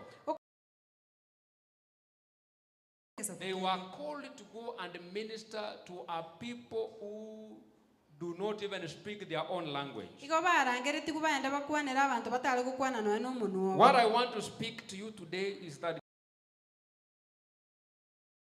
egento ntegete gukwana rero nkeringa nyasaye gagorangeiri iga igo ase eng'encho y'emirimo yaye God has sent you here for a mission. nyasaye ogotomira ase ekerenga When you were called, God gave you a purpose or a mission. ekero kwarangeretigwe nyasaye nakoete emirimo But as we are here, korende buna tora we need to do what God assigned us to do.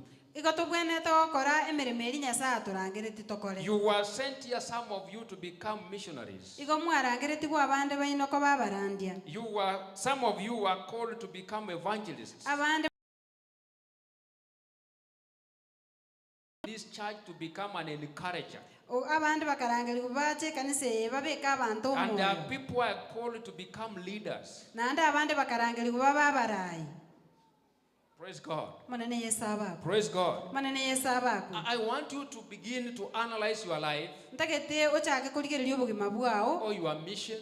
omanye okorangeligwe kwao Why God brought you to this church. inki kiagarete nyasaye agakoreta ase ekanisa eye There are several churches outside there. chikanisa nechinyinge chiri sikali But God directed you to come to this church. korende nyasaye agakora ugacha ase It is ekanisa eye because you are emirimo yao noera nde kiogokora nekeng'ao from what you are called for. goetania keria ase kwarangereretigwe Because if you are called to become an evangelist ekise eng'encho onye kwarangeretigwe obo omorandia and you are not evangelizing, nande tori korandia then it means you are also running away from the presence iga of God. emineti naye iga ogenderete gotama korwa ase obosi bwa You are nyasaye like Jonah, who is given a mission. Go and speak to the people of Nineveh. agenda akwanera abantu ba Nineva But he moves away, he runs away from the presence of God. korende agatama korwa ase obosi This didn't want to go and preach to those people. tatagete kwenda kuranderia abantu abo Because to him, Ase when you engencha asare, search the scriptures, ekero okorigereria mariko he was running away because he hated the people of Nineveh. iga are gotama korwa ase obosi bwa nyasaye ase engencha angete abanto ba He Nineve never wanted the people of Nineveh to be saved. tatagete abanto ba Nineve batũrĩkĩre. Do you know there are people who do not want you to be saved? Nomanyete ng'a abanto baria batatageti ũtũrĩke And that's why they do not want to extend the word of God to you. naki gekogera batari gokoa ring'anaria nyasaye You are called and sent here maybe to build, igo kwarangereretie gũgachaga iga rigerwo to agache encourage somebody. kũũ omonto omoyo You were sent here to nurture somebody. ũkatũmuga iga rigerwo ũkinie omonto gete But there are people who are not nurturing others, but they are killing them. kũrenda abanto mbare batari kwagacha abande bakũbatagũra. Do you know we have also killers in the church? Nomanyete ng'a nande tũbwate abaiti ase ekanisa People who kill destinies of other people. abanto bagoita chindoto chia abanto bandi You were sent here to solve a problem, igo gwachete iga orete richibu ase but emechando you gete are causing trouble. kũrende nayo okorete emechando emenene In other words, you are becoming problematic.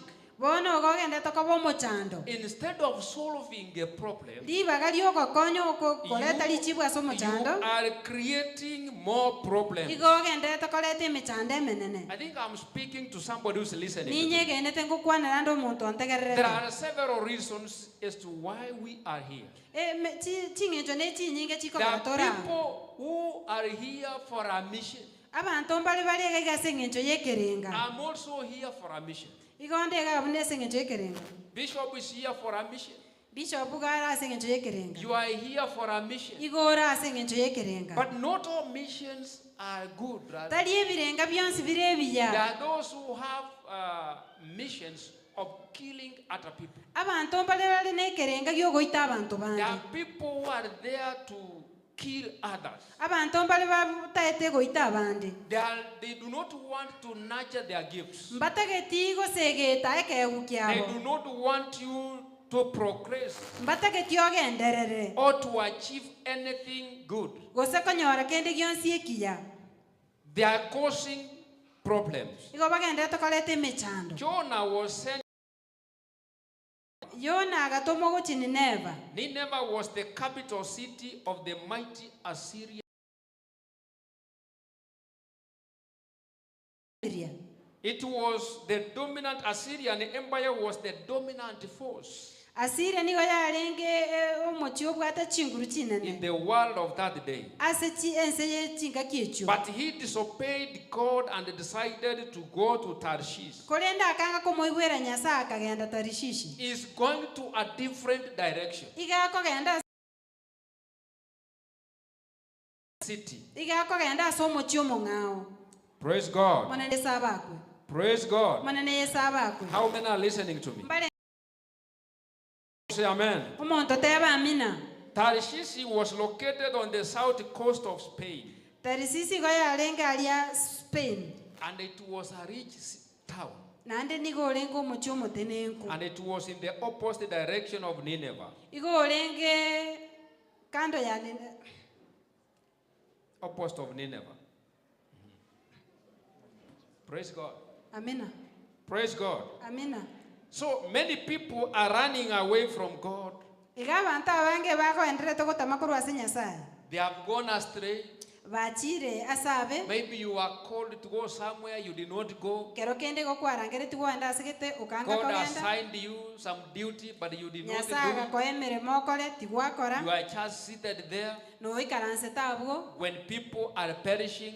ekero abanto bagendete gosira You are an answer to somebody, naye richibu riobogima bwa but you are omonto not giving that answer. korende tori korwa richibu erio You came to this church instead igo of gwachete doing ekanisa eri something. kari ogokora egento You are just seated. igo ikaransete You do not do anything. tori gokora kende I know gionsi there are people here who are not in the presence of God. omaete abanto mbare barega batari ase obosi bwa And nyasaye some of you are headed to Tarshish. abande barigereretie Tarisisi You are running away from Nineveh, bagendete gotamakorwa Nineve headed to Tarshish. barigereretie Tarishish It was a rich city igo yare ng'omochi omotenene where people, and it was a trade center, by the way. naende niga arenge ase ebiashara.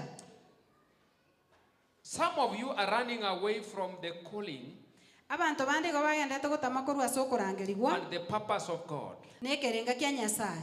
Some of you, Abande baino what you are doing today is not what God called you to do. ekio ogokora rero tari keri Nyasaye akorangereretie. If you are doing immorality, Onye gogokora obonyaka God does not call people to be adulterers. Nyasaye tari kora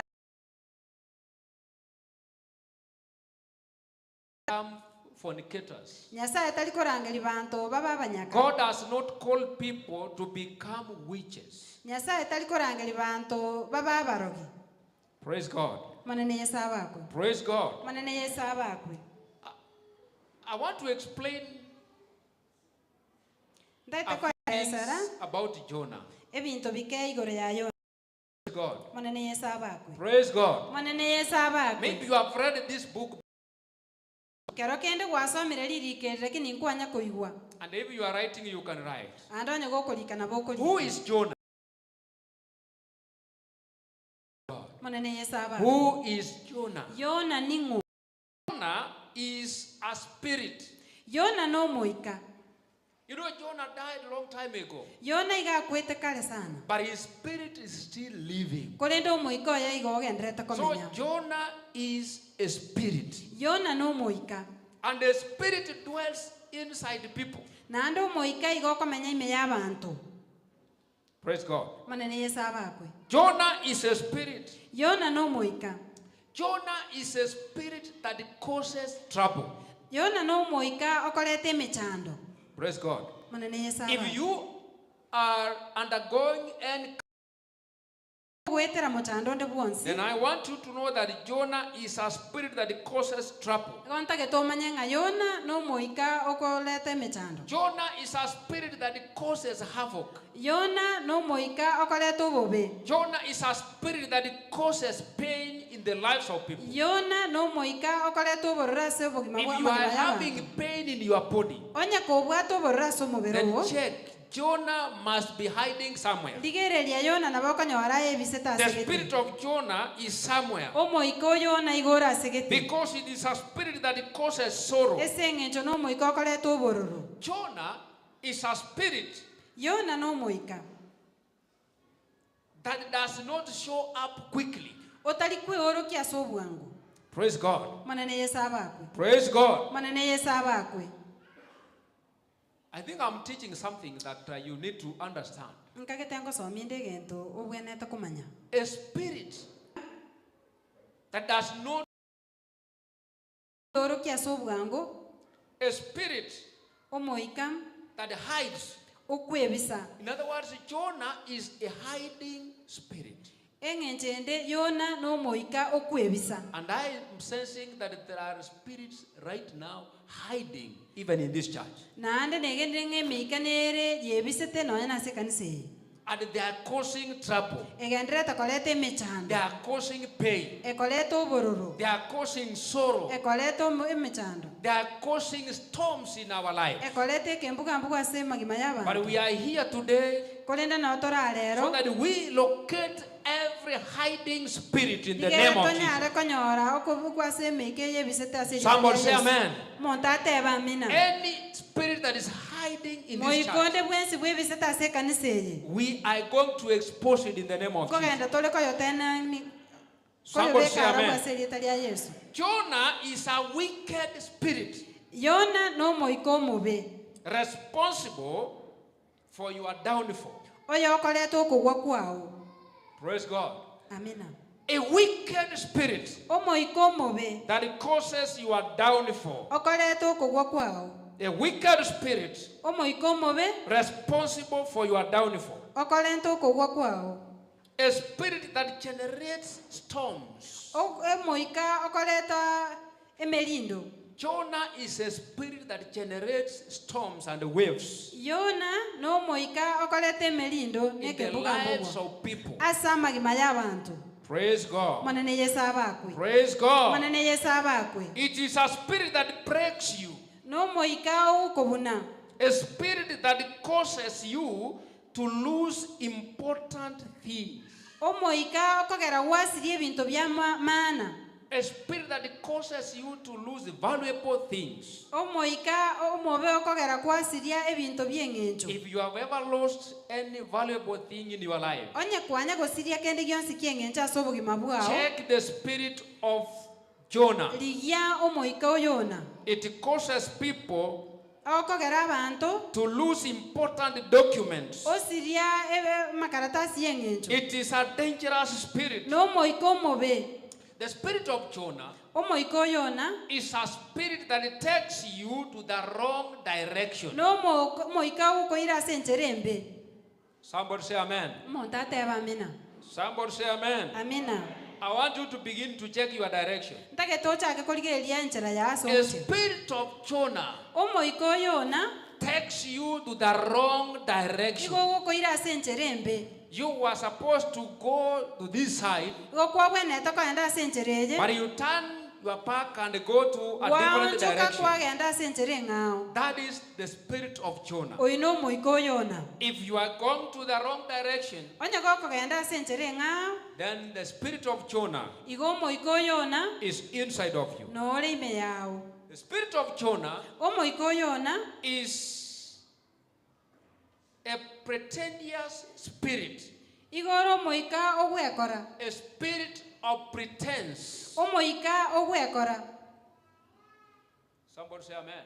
Monto teba amina. I'm saying a spirit of Jonah is a spirit of pretense. Ena teba ng'a omoika oyona no omoika ogwekora. There are many people seated here today Abantu n'abange baikaransi tiga who lero. are having a pretentious spirit. Babwata omoika bw'ogwekora. Praise God. Amina. Praise God. Amina. They pretend to be Christians Bagwekora koba abakristo. when they are not. Ekero batali. They hide their character. Babisa chimbu chiabo. You think they are holy. Gwakaganga n'abachenu. They are walking right with God. Igo bagotara ase oboronge na Nyasaye. You think they are believers, Gwakaganga n'abegeni. speaking in tongues, Bagokwana ase emenwa. greatly anointed, Bakira amaguta kegima. but they are pretending. Kolende nigo bagwekora. That is the spirit of Jonah. Oino omoika oyona. If we have people inside here who are Onye tobwata pretenders, abantu bale bagwekora. then they are possessed by the spirit of Jonah. Igo nigo babwatire n'omoika The oyona. spirit of Jonah is a spirit that promotes sorrow and struggle. Omoika oyona noyo okoreta obororo n'emechano. It promotes Okomenta sorrow obororo and struggle. n'ogochandika. Jonah is a spirit Yona n'omoika that rejoices when you are crying. okogoka ekero okorera. When you are crying, Ekero okorera the spirit of Jonah is rejoicing. omoika oyona igo okogoka. A spirit that slows your destiny. Omoika ogoirani maega okogenderera kwao. A spirit that slows your journey. Omoika ogokoirani maega A orogendo spirit rwao. that slows your speed. Omoika ogokeia obwango bwao. A spirit that diverts you from your course. Omoika ogogonchora korwa ase kware gochia. A spirit that diverts you from your purpose. Omoika ogogonchora korwa ase kerenga kiao. A spirit of Jonah Omoika oyona is a spirit that hinders No. you n'omoika ogogotanga not to complete your assignment. tokora emeremo yae erioire. A spirit that delays you Omoika ogokonyoria not to complete your assignment. tokora emeremo erioire. Praise God. Monene Yesu abakwe. A spirit that does not care. Omoika otari gokumia.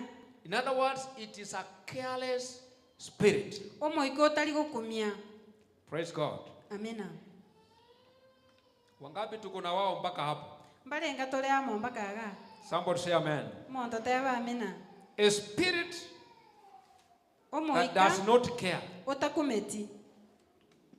Now from the scripture, Wana korwa samaliko we see a man by the name Jonah igo tokorora omosacha okoroku Yona as the cause of sorrow. oyo oretire emechando. The Bible says, Ebiria egoteba as he was instructed to go to Nineveh, ase achikire agende Nineva he did not go there. tachieti aroro He decided to go to the wrong direction. iga amwete koenda ase enchera eng'ao.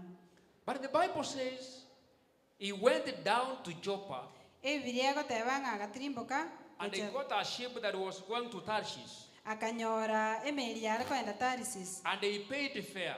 naende agaka nachi besa But when you search the scriptures, korende ekero ogwaga the ogosoma people who amariko were inside that ship, abanto barenga ase emeri eria most of them were traders. abange nigo barenga abaonchoreria Some of them carried their valuables. abange bakaimokia ebinto byabo Some byeng'encho of them had their gold to go and sell. abande babwate chitabu chiabo bari People gochikonia had expensive things. abanto babwate ebinto byerigori Most of them were traders. abange go barenge abaonchoreria But now Jonah got inside. He was not a trader. bono Yona agasoa imo oyo otarenga omonchoreria He was not coming from the place where these people were coming from. tare korwa ase abanto aba bare korwa He was unable to understand their language. tamanyete omonwa obo But the Bible says he joins them. ebiria egoteba ng'akasoa ase bare And he does not sit where these people were seated. taikaransete ase abande The Bible baikaransete says he went down ebiria egoteba ng'akagenda in inse a secret place ase abobisi and he pretended to sleep. naende agekora ng'a Other naraire version will say he slept. naende ebiria echinde chiateba But ng'akarara the moment he entered the ship, korende ekara asoete ase emeri eri kegima there was a problem. omochando The ugacha ship was unable to continue with the journey emeri eri egasinywa kogendera nesi norogendo because there was waves, ase eng'encho emeri indo yachete there was storms. ase eng'encho kembuga mbugu The giachete Bible says ebiria egoteba the sailors were peaceful and focusing on their journey when they began. abandi emeri nigo barigeretie ase bakoenda ekero bachagete But when Jonah entered the ship, korende ekero Yona asoete ase emeri when Jonah joined them, ekero Yona asoete ase bare things changed. ebinto bigaonchoreria Chaos began. emechando egachaka Praise God. monene yesu abakwe Praise God. monene yesu abakwe You know, he's running away from the presence of God, omanyete ngotamare korwa ase obosi bwa but nyasaye he's joining a different group. korende igakobwatana nabe babanto These people abang'ao had a different mission, abantu aba babwate ebiashara ebing'ao and the mission of Jonah was different. n'emirimo ya Yona yarenge eming'ao Praise God. monene yesu So abakwe he's joining people, kobwatana n'abantu and they do not have a common purpose. batabwati ekerenge ekemo He's joining people igagosoa ase abantu who have their own purpose, aba babwate ekerenge kiabe their ekeng'ao own assignment mbabwate emirimo to yabo fulfill. eye babwenete goikerania People are traders, abantu bagokora obonchoreria and this guy is a preacher, n'oyo n'omorandia but he's joining traders. bono gagosoa ase abara abaonchoreria He does not have any commodity to go and sell. gasoete ase emeri And got into a secret place. Nothing. tabwate kende But these people had their valuables. korende abambe abwate ebinto byabo byeng'encho Some of them had carried their gold and diamonds. abande konya baimokirie dhahabu yabo And when he was even ashamed to sit where these people were seated. naende niga asogete goikaransa ase abantu Number one, he aba can't baikaransa. understand their language. litang'ani tamanyete omonwa obo They were talking about trade. igo bare gokwana igoro y'ebiashara And there is a man who is supposed to talk about God. nere n'omonto obwenete gokwana igoro ya These nyasaye people did not know God. abantu abambe amaete nyasaye They were people who did not know of the Hebrews. aba n'abantu batamaete nyasaye bwabaiberania Praise God. amen But when there was a storm korende ekero emerindo yachete and people began to cry na kero oyo oma agachaka korera for help, konyora obokonyi they were struggling bonsi bakachandika to save themselves. wekonya Jonah was hiding. Yona igebisete When they were crying and ekero bare struggling, korera na gwechandika Jonah was hiding. Yona igebisete Do you know some people talk nicely, nomanyete abantu bande bagokwana buya but they hide their character. kolende babisete chimbu chiabo Those are Jonas in the church. abo nabo Yona ase ekanisa When the sailors were struggling, ekera abaendi emeri bachandegete Jonah was pretending to be asleep. Yona iga ekorete ng'ana araire When they were crying, ekero bare korera Jonah was asleep. Yona iga araire When they were praying to their gods, ekero bare gosaba nyasaye obo Jonah was asleep. Yona iga araire When you have a serious problem, ekero bwate omochando kabisa Jonah doesn't care. Yona takumeti Praise God. manane yesaba Praise God. manane You know, yesaba there are Jonas in this church. omaete Yona mbara ase ekanisa If you connect with Jonah, onye gokobwata namana barabwo then you are in trouble. igo kwabera ase And emecha I'm seeing many people here nande narorera abantu have abangega connected with Jonah. babwatanire na Yona And that is why they are in trouble. nakigekogera bara ase emecha That is why there are storms. nakigekogera emerindero That is why there are storms in your life. nakigekogera emerindero ase obogima You are bwawe unstable because you connected to Jonah. tori buya ase eng'encho kwabwatanire na Yona If Jonah enters your merry-go-round, onye Yona gagosoa ase ekeombe that kiaino merry-go-round will break. ekeombe ekigoika gesareke Praise God. amina You know that you invite somebody to your group. omaete gokwarigania omonto ase That egurupu group yaino was doing well. egurupu yarenga gokora buya And she comes in, naende ochaime then she says, let me be number one.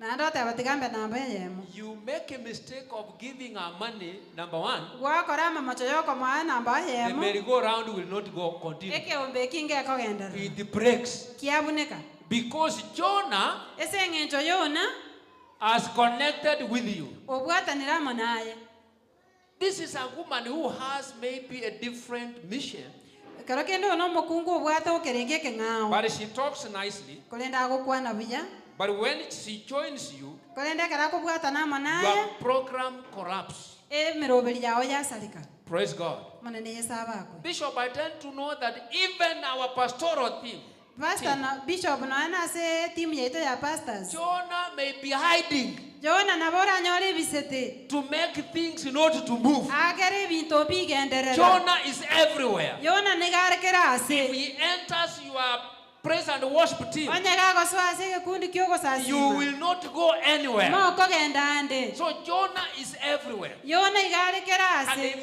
if you are not sensitive onye tokoba maiso and you connect, kwabwa obwatana na Yona kere gento korenge praise God. Let them make this.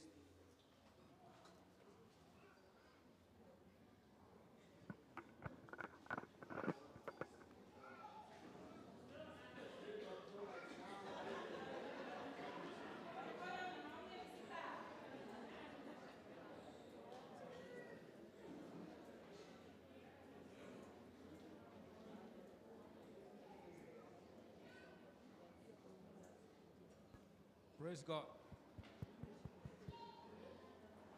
You can sense how the spirit of Jonah is now working. You know, I said it is an hiding spirit omaete natebanga nomoiko okwebisa that will make you to delay. tigera okonyorie It delays you okonyorie and it generates storms. naende yarete emerindo It is a careless spirit. nomoika ore omobe otari kokumia Praise God. amen Jonah, Yona the spirit of Jonah omoiko Yona that causes trouble. oyo okorete emechando Who is this Jonah Yona oyo ning'o you have allowed in your family? oyo gwancheire ase efamilia Who is this Jonah you have allowed in your church? Yona ning'o gwancheire ase ekanisa Who yago. is this Jonah that you have allowed in your business? Yona ki oyo gwancheire ase ebiashara biao There are Jonahs hiding in this church. Yona mbara obe ebisete ase ekanisa eye There are Jonahs hiding in our families. Yona mbara obe ebisete ase chifamili chaito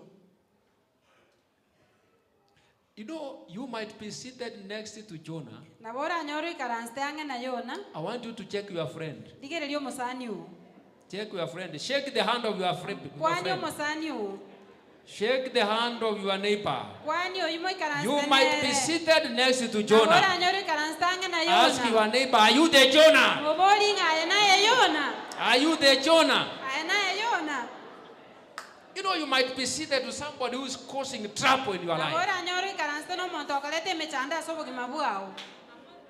Jonahs are here. Yona no bara. Jonahs are everywhere. Yona barikera ase. Praise God. Manane yesaba ko. You know, when the sailors were struggling, Maete kara bagandie meri ba baganda to chandeka. Jonah was sleeping comfortably. Yona igara ire buya. He was less than. Ta chandekete. Praise God. Manane yesaba ko. If Jonah enters your room, Yona isaka so ase nyomba iriole. Jonah can be in your bedroom. Yona nabako balia sokorara. Jonah can sneak into your kitchen. Yona nabako so ajikoni. Do you know there are bedrooms with Jonahs? No maete chi bedroom munjire chibwata Yona. If Jonah enters your bedroom, Yona isaka so sokorara. there will be storms. Emechando go ikesoe. Your marriage will never be stable. Enyuma ya ote ko baboro. If Jonah enters your kitchen, Yona isaka so ajikoni. you know you can hire a maid, but the maid is possessed with the spirit of Jonah. Naboko likoma likuma. And the things will never work in that kitchen. Simply because there is Jonah who is hiding there. If Jonah enters this church, like now I am able to see some Jonahs there who are hiding. But I want to tell you, this is not an hiding place. We are here to locate you in the name of Jesus. Any Jonah that has sneaked into our fellowships, your time is up. Somebody say amen. Any Jonah trying to hide. You know Jonah can hide in your ministry. He can hide in your ministry. There are Jonahs hiding in this church, I know. I am sure, 100% sure. Jonahs, more than 50, are inside this church. But after this, Jonah will be swallowed in the name of Jesus. I know they are listening to me. You know, one time, the national government wanted to impeach the treasury minister by the name Kimunya. And I remember the words of Bona Alwale. He stood firm and said, if we want our economy to grow, Kimunya must go. And I'm here to tell you, if we want peace in our church, Jonah must. If we want to progress, somebody say Jonah must go. Jonah must die. If we want progress in our career, Jonah must. I do not hear your voices. You know, the louder you speak, the quicker John dies. The louder you speak, the quicker Jonah dies. Praise God. If you want peace in your ministry, Jonah must. Somebody say die. If you want your marriage to be stable, Jonah must. Jonah must.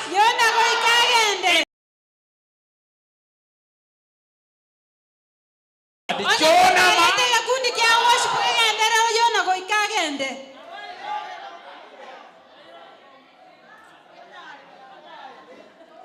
You cannot progress until Jonah is swallowed. Somebody say Jonah must die. Jonah must die.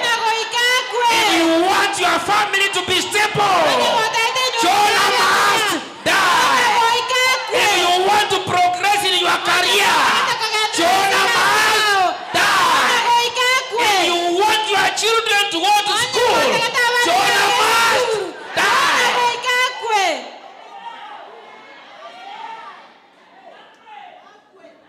killing Jonah today. Ngoita tole Yona lero. We are killing Jonah today. Ngoita tole Yona lero. Somebody say Jonah must die. Tataba Yona goika. Jonah must die. Goika kwe. Jonah must die. Goika kwe.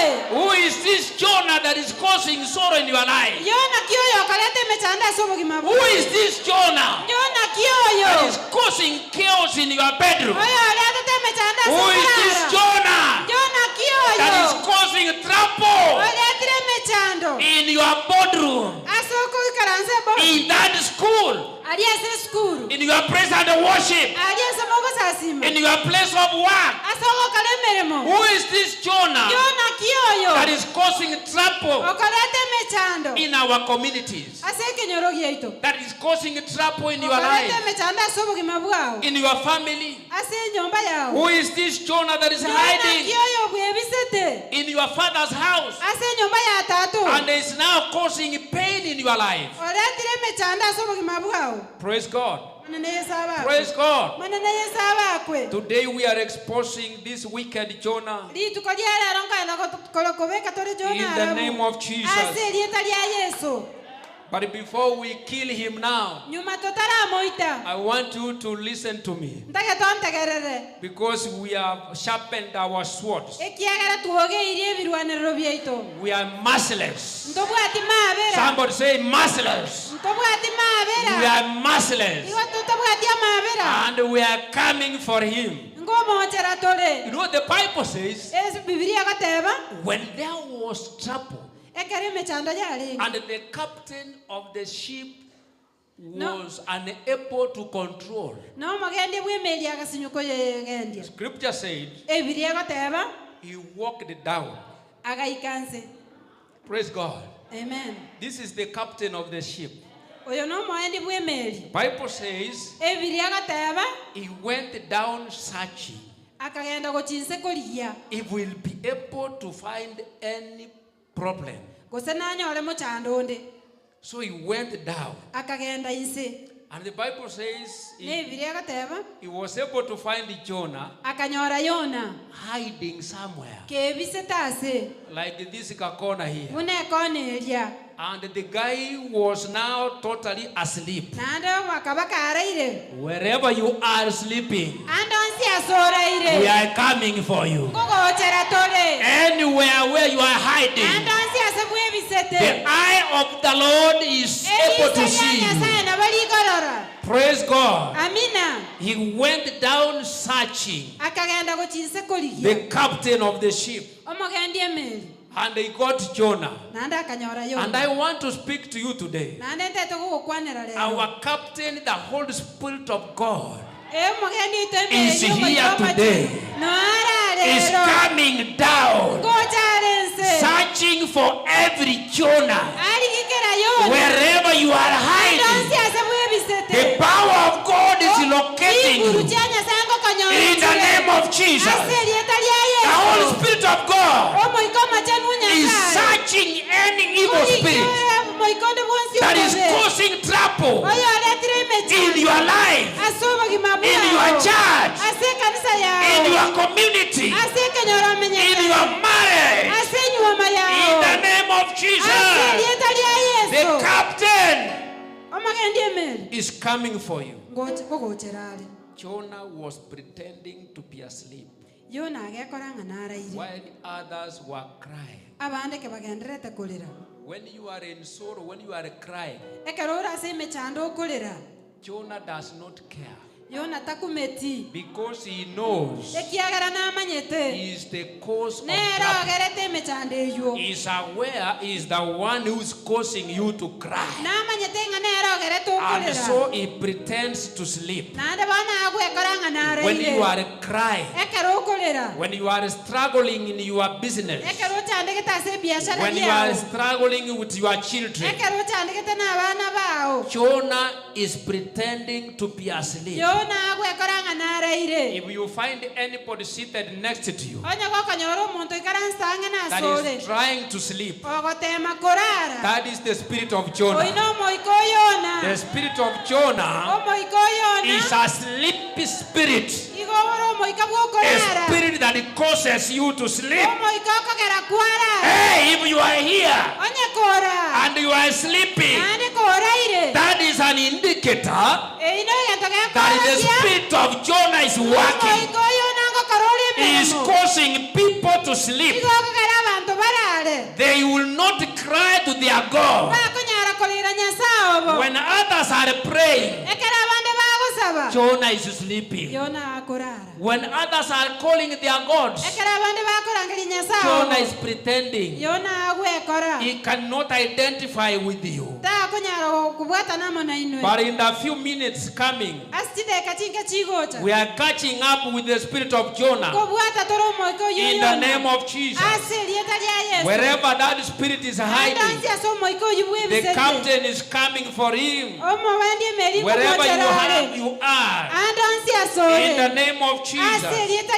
There are Jonahs in our families pretending, who are pretending and feeling less concerned over situations, but we are coming for them. The Bible is clear. When the captain went down, he found Jonah. Doing what? He was not praying, but he was hiding. He was pretending to be asleep. There are people here who are sleeping. When the church is crying, when we are crying for our God, when we are crying for the mercy of God, others are hiding. They have even they have come even to the house of our bishop, trying to capture even his children, and hiding spirits. A spirit of Jonah is not afraid of the anointing. That spirit will come even for you. Wherever you are, whatever you are doing, Jonah is here. If we want peace, Jonah must do what? Somebody say Jonah must die. If we want to move to another level, Jonah must die. If you want your children to go to university, Jonah must die. If you want to move forward, Jonah must die. If you want to get rid of all the humiliation you have suffered, Jonah must die. Jonah is sleeping somewhere. Jonah is hiding in your bedroom, but we are coming for him now. Jonah is hiding in your business. Jonah is hiding in our fellowships, and we are coming for him now. Jonah is hiding where you are. Jonah is hiding even in the altar makers. Jonah will sneak in and hide. But the power of God is locating that Jonah now, who is trying to cause chaos. In the name of Jesus, I want to declare powerful words now. I want you to stand on your feet, because we are in the process of killing Jonah. In the name of Jesus, I want you to imagine that you are searching for Jonah. You have gotten him.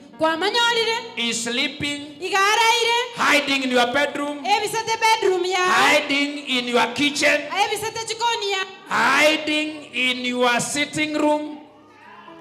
Jonah is everywhere. I want you to imagine that you get hold of him. Get hold of Jonah now. Use your left hand to get hold of Jonah. And I want you to use your right hand, having the sword of God. We are cutting Jonah into pieces. In the name of Jesus. Amen. Imagine you get hold of Jonah now. You begin now cutting Jonah from everywhere. Every space. From your house. From your group. Cut Jonah. Jonah must die. You must die. Somebody say die. Somebody say die. Somebody say die. Die. Die. Die in the name of Jesus. Die in the name of Jesus. Die in the name of Jesus. Jonah, you are there.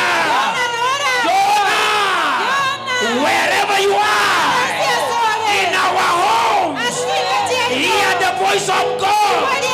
You must die now. Die from our village. Die from our community. Die from our fellowships. Die from our pastoral team. Open your mouth and begin now killing Jonah. In the name of Jesus. Jonah must die. Jonah must die. Die in the name of Jesus. Die in the name of Jesus.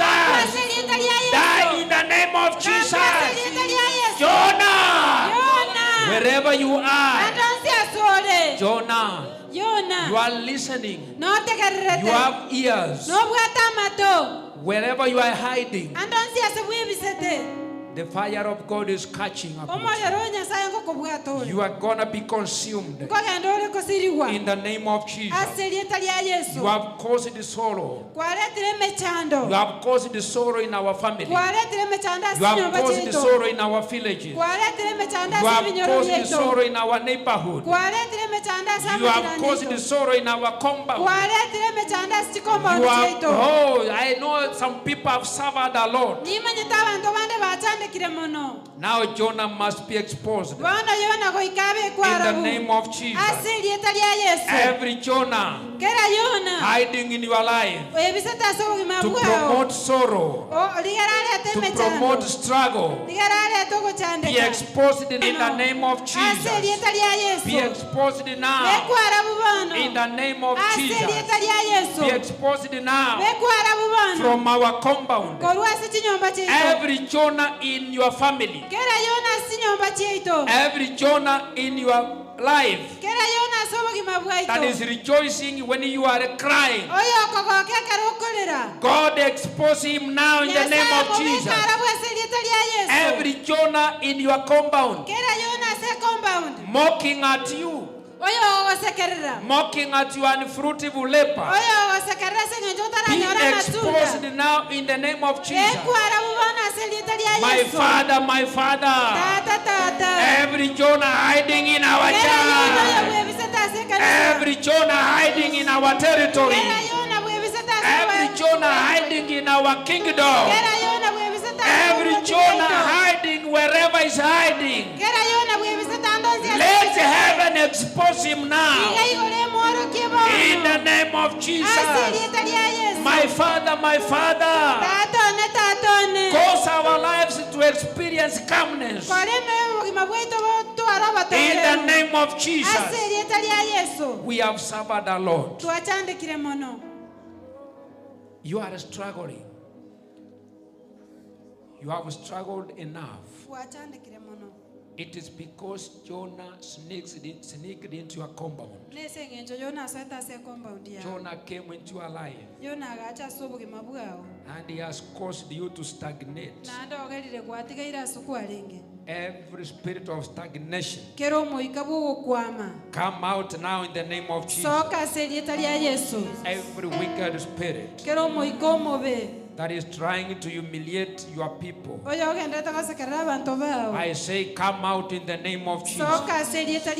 Come out in the name of Jesus. I want you to raise your hands. I want to pray for you. If you want to come forward, you can walk forward. We want to make a serious prayer. Jonah will not survive. In the name of Jesus. Jonah will not survive. In the name of Jesus. In the name of Jesus. In the name of Jesus. Raise up your hands and If you want to come forward, you can come Onya forward. gotagete gocho mutu ni njuo. We want to pray for you. Tagete gosabira. Si kwa majeshi wala silaha, ni kwa Roho Mtakatifu.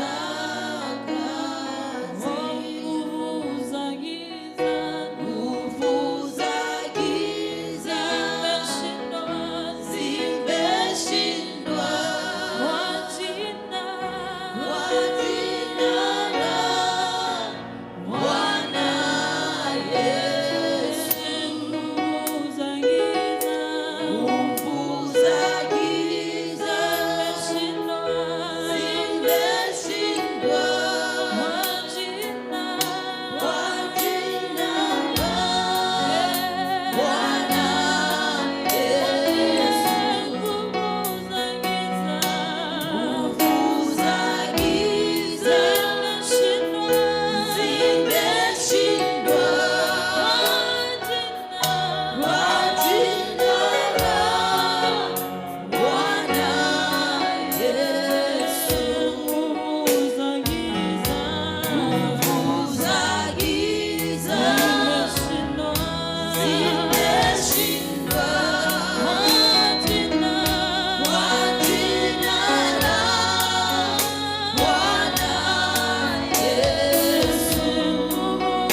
Thank You you, are Lord. gracious. Thank you, Lord. Thank you for your presence. Asante Yesu. Mungu, wewe ni mwaminifu. Wewe ni wa ajabu Bwana. Katika jina la Yesu ninaliinua jina lako mtakatifu. Weza. Bariki wana wako mchana wa leo. Bwana, ukawatembelee kwa njia kuu katika jina la Yesu Kristo. Thank you, my Father. Thank you, Lord Jesus. Thank you, Lord. Every Jonah that has been hiding in their lives, aondoke kwa jina la Yesu. Aondoke in the name of Jesus. Thank you, Lord Jesus. We worship you. Nataka tutulie kiasi. Nataka tutulie kiasi. Nataka tutulie in the name of Jesus.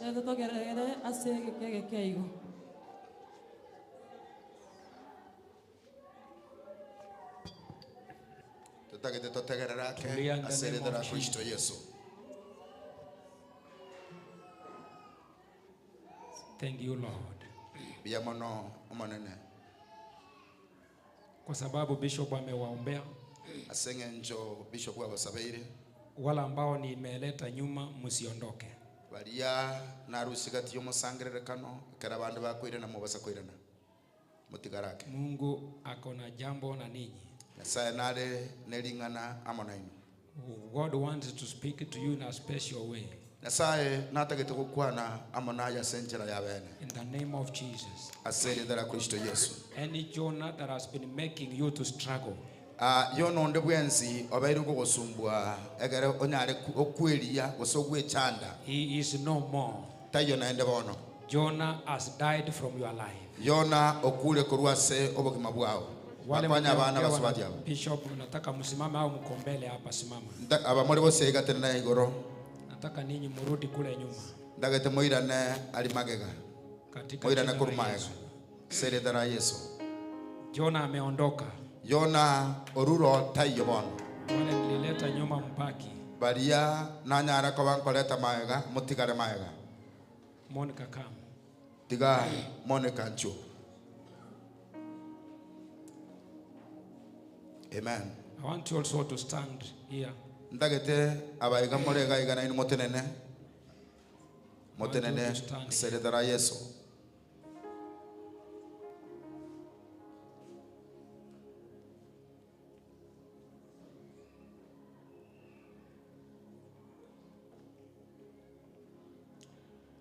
I do not know you, my brother. Ndugu ya minto yerebosia iga okolera oyo tinkomanya tinje You have struggled enough, kwa nyalire gwechanda ya isanire but God has remembered you. na Nyasaye onyalire gukoinyora bono In the name of Jesus. aserie dara Yesu. The Lord says it is over. Omanene otebire nga ya isanire gose ya erire Your eclipse is over. emechando ya oyonsi ya nyalire koera Because the mercy of God is upon your life. ikiagera amabera yomonene igari gurasobo mabwao In the name of Jesus. aserie dara Yesu. My brother, you have a bright future. Aye mo murominto no bwate bosibwao amangana mbiyale If you can handle your opportunities well. oise koba gogotumia amabaga obuya In the name of Jesus. asere dara Yesu. You will go to places. Nogende asechinse God has given you a good heart. Nyasaye okoire enkoro erengia But be connected with God always. bwatana amana Nyasaye botambe In the name of Jesus. asere dara Yesu. Amen. My sister, Maswadi minto the Holy Spirit of God says, omoika omajeno Nyasaye gogoteba be stable. kabe omokong Be stable. kaba mokong You can't serve two masters. tokonyara gokorera abanene babire That's what the Lord says. ekina kinyasaye agoteba Be stable. kabe ne chinguru gose kabe omokong and serve one master. okorere nyasaye oyomo I do not know your life, timang'eti bogima bwaonje but you can go and check your life. lakini nabokogenda origererie otukatuko bogima bwao My sister, what I hear from God, maswaki ominde kingo korwase nyasaye be stable in decision making. obe omokong'u ase egento konacha Make independent decisions. karwe okonacha gokorwa sora yabieko monyene In other words, asenjera yende make independent decisions. karwe okonacha kore okwaya bieka otari gotegerera mang'ana y'abantu You can go and check that. nyasaye nabakwanire My sister here, usubati ominto gaiga what I hear from God is that you are destined to for greatness. aje nyasaye gakobekerete bosiaere enene But gose God is saying, check your company. onyare korigereria baria moko bana barabo Check your friends. rigereria abasani babo Jeremiah 6, verse 16 is your portion. Jeremiah isanemo ikomina isanemo nero ensema yabo You can go and read it. nabokogenda oyesome Lastly, elio moelio God is saying that you pray that He gives you wisdom. nyasaye igagotebanga usabe oegwe obong'aini Wisdom. obong'aini Wisdom. obong'aini Wisdom. obong'aini Wisdom. obong'aini And imitate Christ. na onyare koba gokonya komorigereri Kristo Imitate Christ. okay omwege Kristo wiege Kristo Do not imitate people, but imitate Christ. tobasa ko kwegia abantu lakini omwegie Kristo Yesu Inua mikono yenu juu. gato mokia maoka ito igorega Mwenyezi Mungu, ninakushukuru. manana seredara Yesu twakobakire Naliinua jina lako. twalimokererete lya igoro Asante kwa wapendwa ambao umewazungumzia. mbia asengo jabanchu abagwakwanaire Sisi kama watumishi wako ntubuna abasomba bao tumeachilia baraka juu yao. twabwatokire amasesene igorase bare Vizuizi vyovyote Mungu ukaviondoe. bitango binde byonsi amanene obirusio Yale ambayo umewazungumzia jaria aye kwabakwanaire wakaweze kuyatimiza banyale koyaikerania katika jina la Yesu. aseredara Yesu Ni watu ambao wataenda mbali, n'abantu bakogenda watu ambao wako na vipawa. n'abantu babwate byegwa You can use them mightily nabo okubatumia if sekinguru they hearken to your voice, baise gotegerera eryogiri yao if they follow your principles, baise kubwatia amachikao if they follow your commandments. baise kubwatia oguchika kwao Bless them beyond measure. basesenie goetania ekerengo Naomba ukalibariki kanisa kwa jumla. sesenie kanisa asobwamo Roho Mtakatifu ukatawale. moikomo jenu nyasaye unyare gotawara Tawala hata wale wengine wote wako pale nyuma. tawara nonya bari bari maegaria nyasaye Wale ambao wameumizwa na Jona. baria bachandirwe na Yona Some spirits ambazo zimehide in our families. emeika eyebisete ekamura Let ase them chifamily be jaitu exposed in the name of Jesus. yeorokie aseredara Yesu Sustain your people. renda abantu bao Katika jina la Baba, aseredaria tata la Mwana nelio mwana na Roho Mtakatifu. nelio moikomo chene Tupige Yesu makofi. twakire Yesu chingo bya aseredara Yesu amen.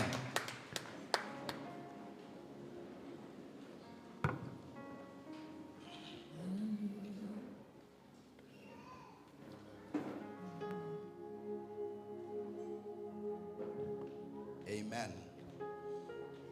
Asanteni sana mtumishi wa Mungu Reverend Vincent kwa sababu ya kutupeleka katika kipindi cha neno la Bwana, na naamini kwamba Mungu ameweza kutusungumzia. Waja Bwana akafungue mambo mengine yale yamevijika, ili familia zetu, kanisa letu, mahali unafanya kazi, kukaweze kuwa na baraka za Bwana katika jina la Yesu Kristo.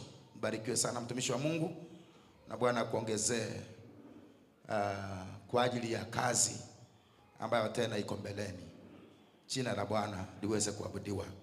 Kwa sababu ya muda, ningependa kusema kwamba kila mmoja uweze kubarikiwa na tuketi jinsi tulivyo. Nataka kutumia dakika karibu 5-7 hivi tumaliza mkutano wetu kwa kutoa mesa ya Bwana. Nataka tutoe mesa ya Bwana siku ya leo, ambaye ni siku maalumu. Bwana ametujalia, ametupigania, ametuonekania kabisa, na naamini kwamba tutabarikiwa pamoja katika jina la Yesu. Kwa hivyo tukiwa hapa, mpangilio ni kwamba usiwe unatoka, usiwe unaongea wakati tunapeana mesa ya Bwana. Wale wanashiriki ni wale ambao wameweza kujiweka tayari kwa njia ya kuomba msamaha na kumwambia Bwana alete msamaha katika maisha yetu. Unapoenda kushiriki, jina la Bwana liweze kuinuliwa. Watoto hawashiriki. Kuna wazazi wengine wako na watoto wajanga. Unaweza kupata kwa wale wahudumu wanapitisha mwili wa Kristo pamoja na damu ya Kristo. Alafu unapata kwamba mama ameweza kujaribika na anatoa mkate anapeana kwa mtoto. Hiyo haikubaliki ama haikubaliwi kwa jina la Yesu Kristo. Wale wanashiriki ni wale wamepatishwa katika maji mengi na kama umekuwa tayari. Kwa hivyo hatuwezi kukushuhudia usisirike, lakini ni vizuri utasame moyo wako na ukaweze kuwa tayari kushiriki, maana hivyo ndivyo neno la Bwana linasema. Wale tunasaidiana na wao, tafadhali kuja mbele, praise and worship. Unaweza kuweka wimbo tunapoendelea kujipanga hapa mbele, ili jina la Bwana libarikiwe. Kwa muda mfupi mno tutamaliza, kwa hivyo usio na wasiwasi, toka na jina la Bwana litatukuzwa. Amen.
Kitabu cha Mathayo mlango wa 26 aya yake ya 17 inasema hivi: Now on the first day of the unfeigned blood, the disciples came to Jesus, saying, Where will you have us to prepare for you to eat the Passover?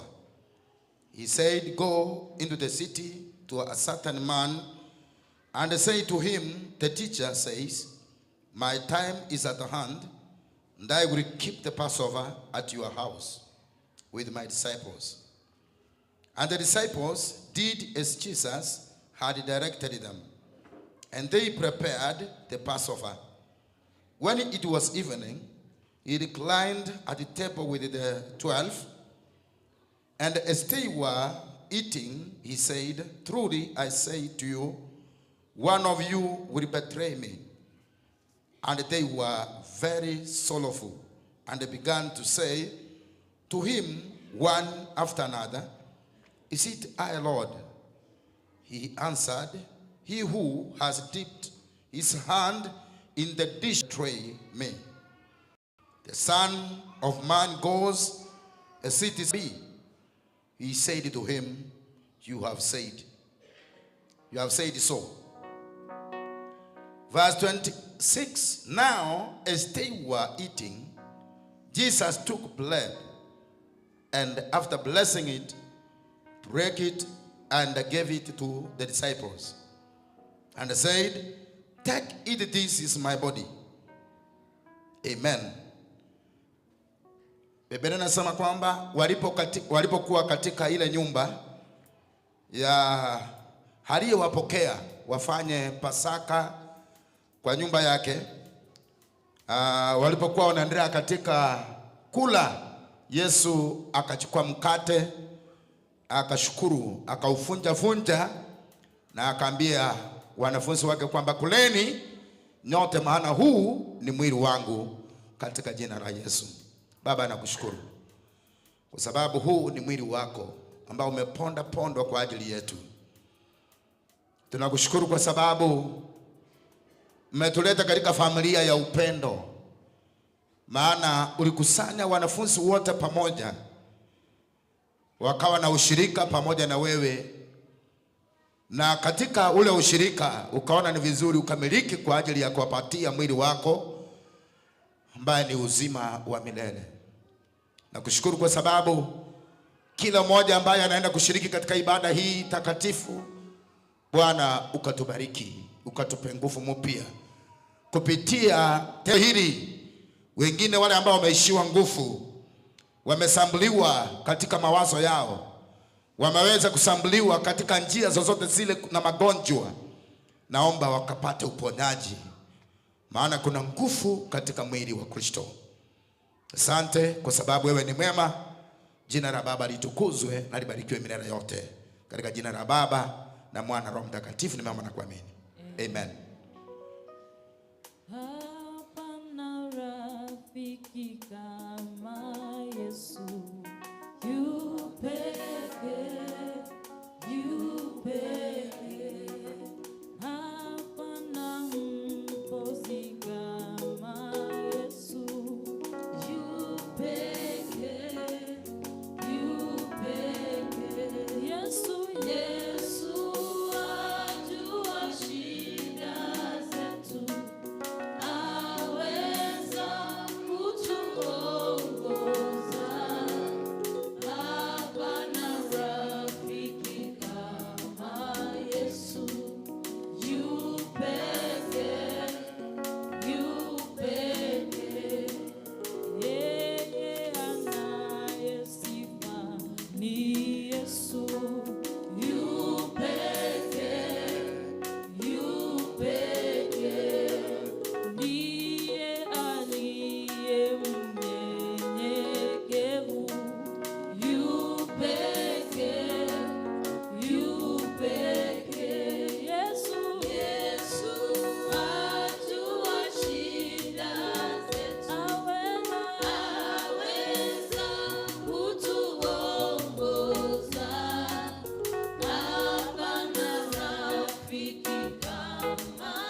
Amen. Biblia inasema kwamba na vile vile akachukua kikombe ambaye ilikuwa na msabibu, akasema kwamba hii ni damu yangu ambaye imemwagika kwa ajili ya wengi, ama ondoleo la dhambi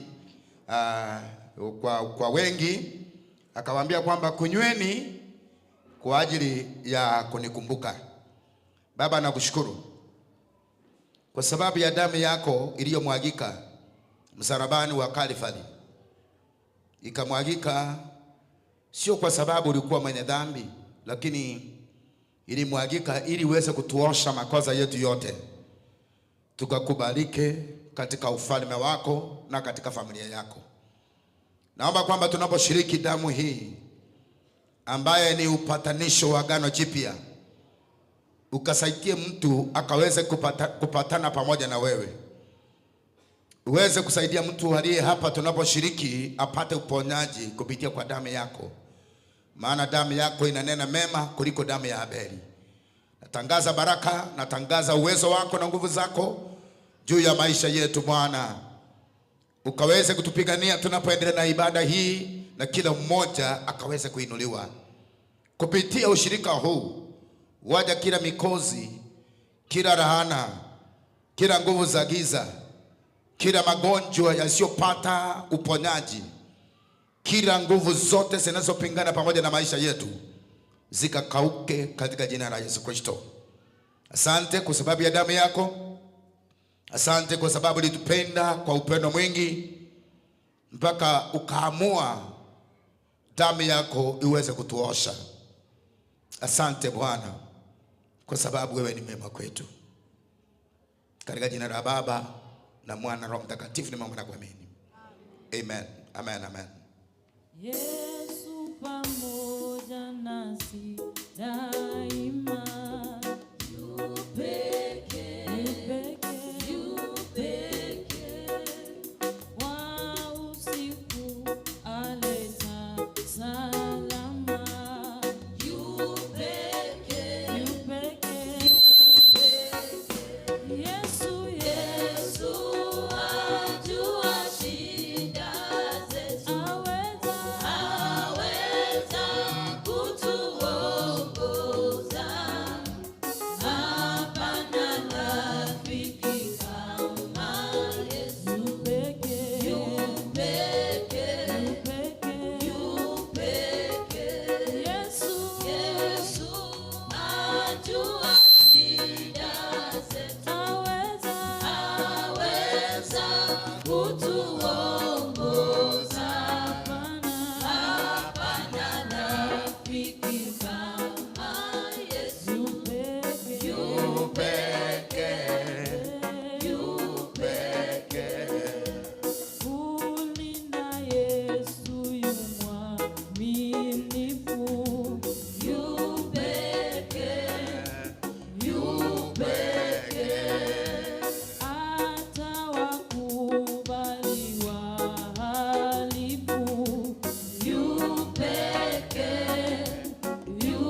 Asanteni sana kwa sababu ya kipindi hiki.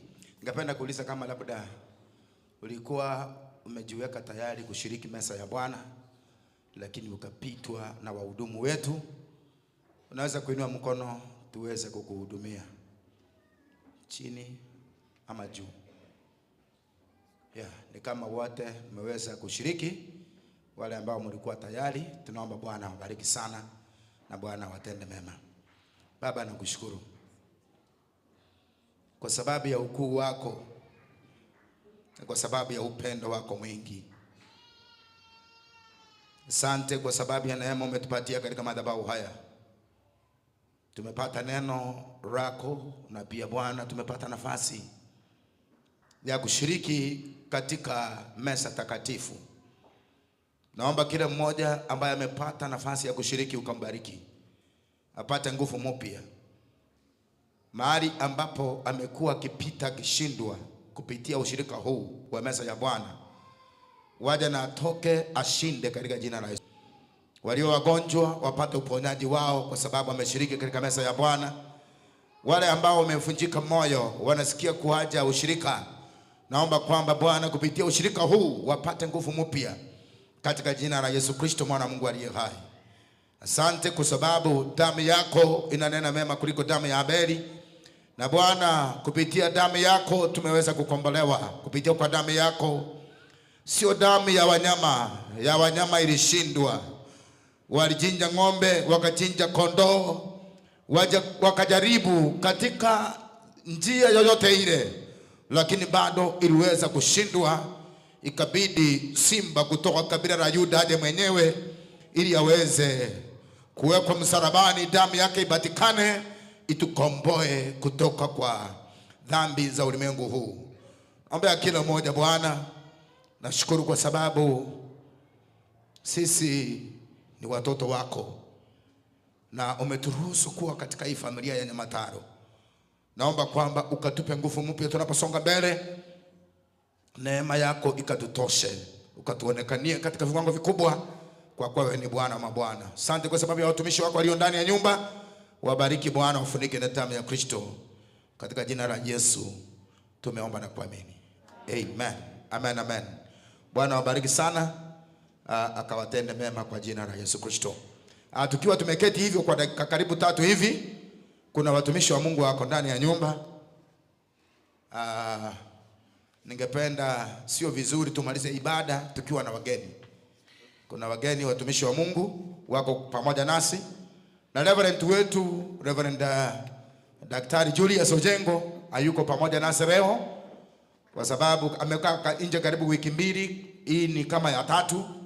Wiki jana alikuja kama tumeenda mbele kidogo, ako safarini, na naamini kwamba anaendelea kututazama kutoka mahali alipo. Amen. Kuna mtumishi wa Mungu ambaye ni rafiki yangu sana. Mzee, unaweza kuja hapa mbele ndio uweze kuonekana. Huyu mzee anatupenda, ni mtumishi wa Mungu. Ako retired lakini haja kuwa tired, ndio sababu anatutembelea hapa. Ningependa tusalimie, alafu baadaye nitamlete, utapewa hiyo. Baadaye nitamleta mtumishi wa Mungu ambaye pia ni rafiki yangu aweze kutusalimia. Karibu sana baba. Bwana asifiwe. Amen. Apewe sifa tena.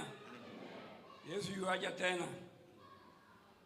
Kwa wale wanasumbua wengine, na wapatia mstari wa kitabu cha Ezekieli 16:44 ambaye anasema jinsi mama anavyoonekana hata binti wake anakaa kama yeye. Asante. Biyamana sana. Una gina na wono Moise kwa Yakoba. So bali mubwata basubati abakabono. Njere yo musubati yo wale okumurigereri kwarigereri na nyokobiara. Aya manyanga na bako Jakoba bunale nyokobiara leo. Na beke tabu ige goteba. Waja nimlete mtumishi wa Mungu Reverend Isaac. Isaac ni rafiki yangu. Isaac Ometi ni rafiki yangu sana. Na pia ni amekuwa director wa Kisii PAG district, na sasa hivi yeye ni mchungaji wa Nyamatuta pale jini, na ako na mwito igabwa to kurangeri gwoko nene gwoko bamo basia asegwira ya ito ya Kisii. Wanogajire ga ntoko mwari baga. Bwana asifiwe. Mwaitabera buya ga ntoko mwari baga. Amen. Karibu sana baba. Amen.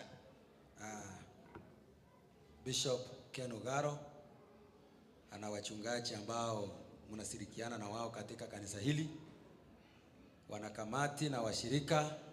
Nataka kuwasalimu katika jina la Yesu. Amjambo. Bwana Yesu asifiwe. Nipungie mkono, haleluya. Yesu asifiwe. Jina langu ni Isaac Ometi, mchungaji wa kanisa la Nyamatuta. Niliona vema nikaweze kuwatembelea, na sikujua ya kwamba nitawapata mkiwa wengi hivi. Nilifikiria nitawapata mkiwa mmemaliza nisungumuze na mchungaji pamoja na wachungaji wengine na wanakamati niwasalimie. Lakini namshukuru Mungu kwa sababu nimewakuta kama washirika wa Nyamataro. Bwana Yesu apewe sifa. Nimebarikiwa sana na ibada yenu ya kupeana meza ya Bwana, kwa sababu nimeona watu ambao wanapeana meza ya Bwana ni kama madaktari, wamefalia kama madaktari. Sasa hiyo meza kama umeipokea leo hii, umepona moyo na hata mwili katika jina la Yesu. Bwana Yesu asifiwe. Kwa hivyo nimeona mkipeana meza ya Bwana kwa njia ya heshima kubwa. Mungu awabariki na awasidizie baraka nyingi. Kwa hivyo nataka niende kwa jambo ambalo ningesungumusia kwa mchungaji wenu na wanakamati, ya kwamba tarehe 20 Jumatano hii tutakuwa na uchaguzi pale Kisii PH, kwa sababu ya kuchagua viongozi ambao wataendeza wilaya kwa viwango vingine. Nami pia Reverend Isaac Ometi niko na mwito vile mchungaji wenu amesema wa kuongoza wilaya kama overseer. Ikiwa mapenzi ya Mungu, sifa na shukrani sikaweze kumrudia Mungu. Kwa sababu mtu anaweza uliza ni kwa nini ametutembelea leo. Ni vibaya sana kupeana mtu kitu ambacho acha kuomba, kwa maana haujui ya kwamba anakihitaji hicho kitu.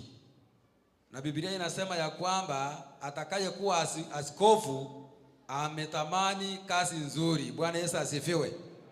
Kwa hivyo yale ambayo tutayatekeleza, Mungu akitutunukia neema kuwa viongozi, wazee wamesaulika sana. Tuko na mikutano ya wamama, tuko na mikutano ya vijana, hatuna kongamano la wazee. Tutaliweka katika mwezi fulani, ya kwamba mwezi fulani katikati ya mwaka hivi tutakuwa na kongamano la wazee. Kitu kingine ambacho kimesaulika ni seminars for couples, yaani mikutano ya watu ambao wameoana, kukaa pamoja, kufundishwa juu ya maisha haya na juu ya ufalme wa mbinguni. Hayo yote Mungu akitutunukia neema kuwa viongozi tutayapanga. Lingine rallies, matters ama women rallies, youth rallies, sila ambazo zimefanya tumefika kiwango hiki. Wengine tumelelewa kupitia kwa youth rallies mpaka tumekuwa wachungaji. Hizo pia tutafufua. Kuna vitu zingine zinaitwa camp, mambo ya kuhubiri katika makanisa, watu wanaenda wawili wawili na mchungaji, watatu watatu na mchungaji. Hizo pia huduma hiyo imelemazwa. Kwa hivyo chini ya uongozi wa Reverend Isaac Ometi tutajaribu kufufua yale mambo ambayo yamelala katika kanisa letu la PHE. At least tuyafufue ili kanisa likaweze kuwa na ufufuo katika jina la Yesu. Bwana Yesu asifiwe. Kumalizia, Methali 29 mstari wa 2, ufungue usome Methali 29 mstari wa 2. Inasema ya kwamba, ningependa mtu anisomee. Hapo ndipo nitamalizia. Mtu anisomee. Yule amefungua, patie kinasa sauti, mpatie kinasa sauti. Mpatie kinasa sauti, tusomee. Hiki ambacho tunatumia kinaitwa kinasa sauti, na kila ambacho kinatoa kinaitwa kipasa sauti. Kwa hivyo mpatie kinasa sauti. Ekero abanyene uburonge bakugamba abantu nigo bakoba n'omogoko Kulende kero abakoria mabe bakugamba bantu nigo bagutandika na kulira. Bwana Yesu asifiwe. Amesoma kikisi sanifu. Ekero abanyene oboronge bakugamba abantu nigo bakogoka. Tuseme amen. Kulende kero abakoria mabe bakugamba abantu nigo bagucandika barira muraikyobo mechando kieye igonto tagetitorere tigabanye n'oburonge bagambe egere abantu bagoke. Bwana Yesu apewe sifa. Kwa hivyo pastor, asante kwa kunipatia nafasi, na nataka kusema Mungu akubariki na akuinue, kwa sababu si wote ambao wanapeana nafasi. Kuna wengine wanaweza fika wamalize mkutano kana kwamba hawajakuona, lakini huyu mtumishi wa Mungu, Mungu amubariki kwa unyenyekevu wake. Mpigie makofi mazuri. Mwagere chingobi tali nenda mwamu. Mwagere chingobi gaki. Amen, amen. Bwana Yesu asifiwe. Nami nataka niombe. Baba wetu katika jina la Yesu Kristo, asante kwa sababu ya wema na fadhili zako. Asante kwa sababu ya uaminifu wako Jehova. Asante kwa sababu ya watumishi wako ambao wanaendelea kuliongoza hili kanisa. Asante kwa sababu ya wazee, wa mama, vijana wote ninawaombea baraka. Uwainue kutoka kiwango hadi kingine. Ubariki kazi ya mikono yao, ubariki watoto wao Jehova, ubariki mashamba yao Elisadai, wanaofanya biashara ukaweze kuinua. Jina lako litukuzwe, jina lako lihimidiwe. Wagonjwa wote walio ndani ya mkutano leo hii, ninatangaza uponyaji katika jina la Yesu. Ninasambaratisha kila nguvu za magonjwa. Uwainue Jehova Elisadai, uwabariki Jehova. Tumeshiriki meza ya Bwana. Mungu wa rehema, kupitia kwa hii meza tukaweze kuwa na umoja, tukaweze kuwa na upendo, tukaweze kunawiri katika viwango vya juu kiroho. Asante kwa sababu utatutendea. Ni kwa jina safi la Yesu Kristo tumeomba na kuamini. Amen. Mungu awabariki. Amen. Amen. Asanteni sana mtumishi wa Mungu Reverend Ometi, mtarajiwa wetu wa Vasia. Bwana akubariki Ometi, maguta yako baigora sole. Yesa imokeli weigoro. Ande bwanje nako kajira chibesa. Uselie talia manene. Bwana asifiwe. Unajua mimi ni treasurer. So wiki Jumatano hii wazee wameweka mikono, tunangojea siku ya Jumatano.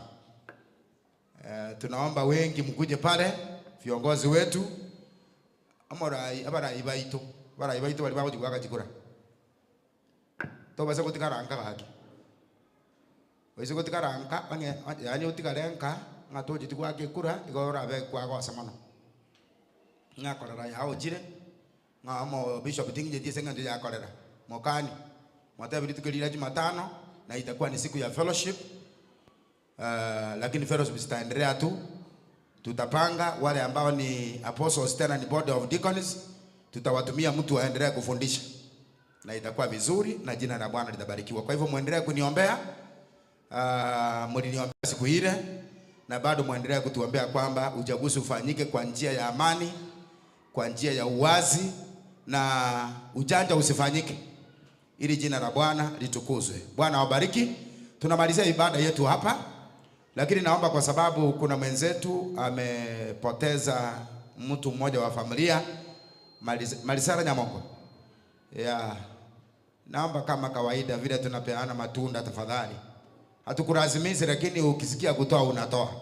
Lakini vizuri utoe. Ndatereke ndokerike tita karikyo. Yo mkutano osaba iruelire egasi haya no gocha na korua matunda. Matunda korua.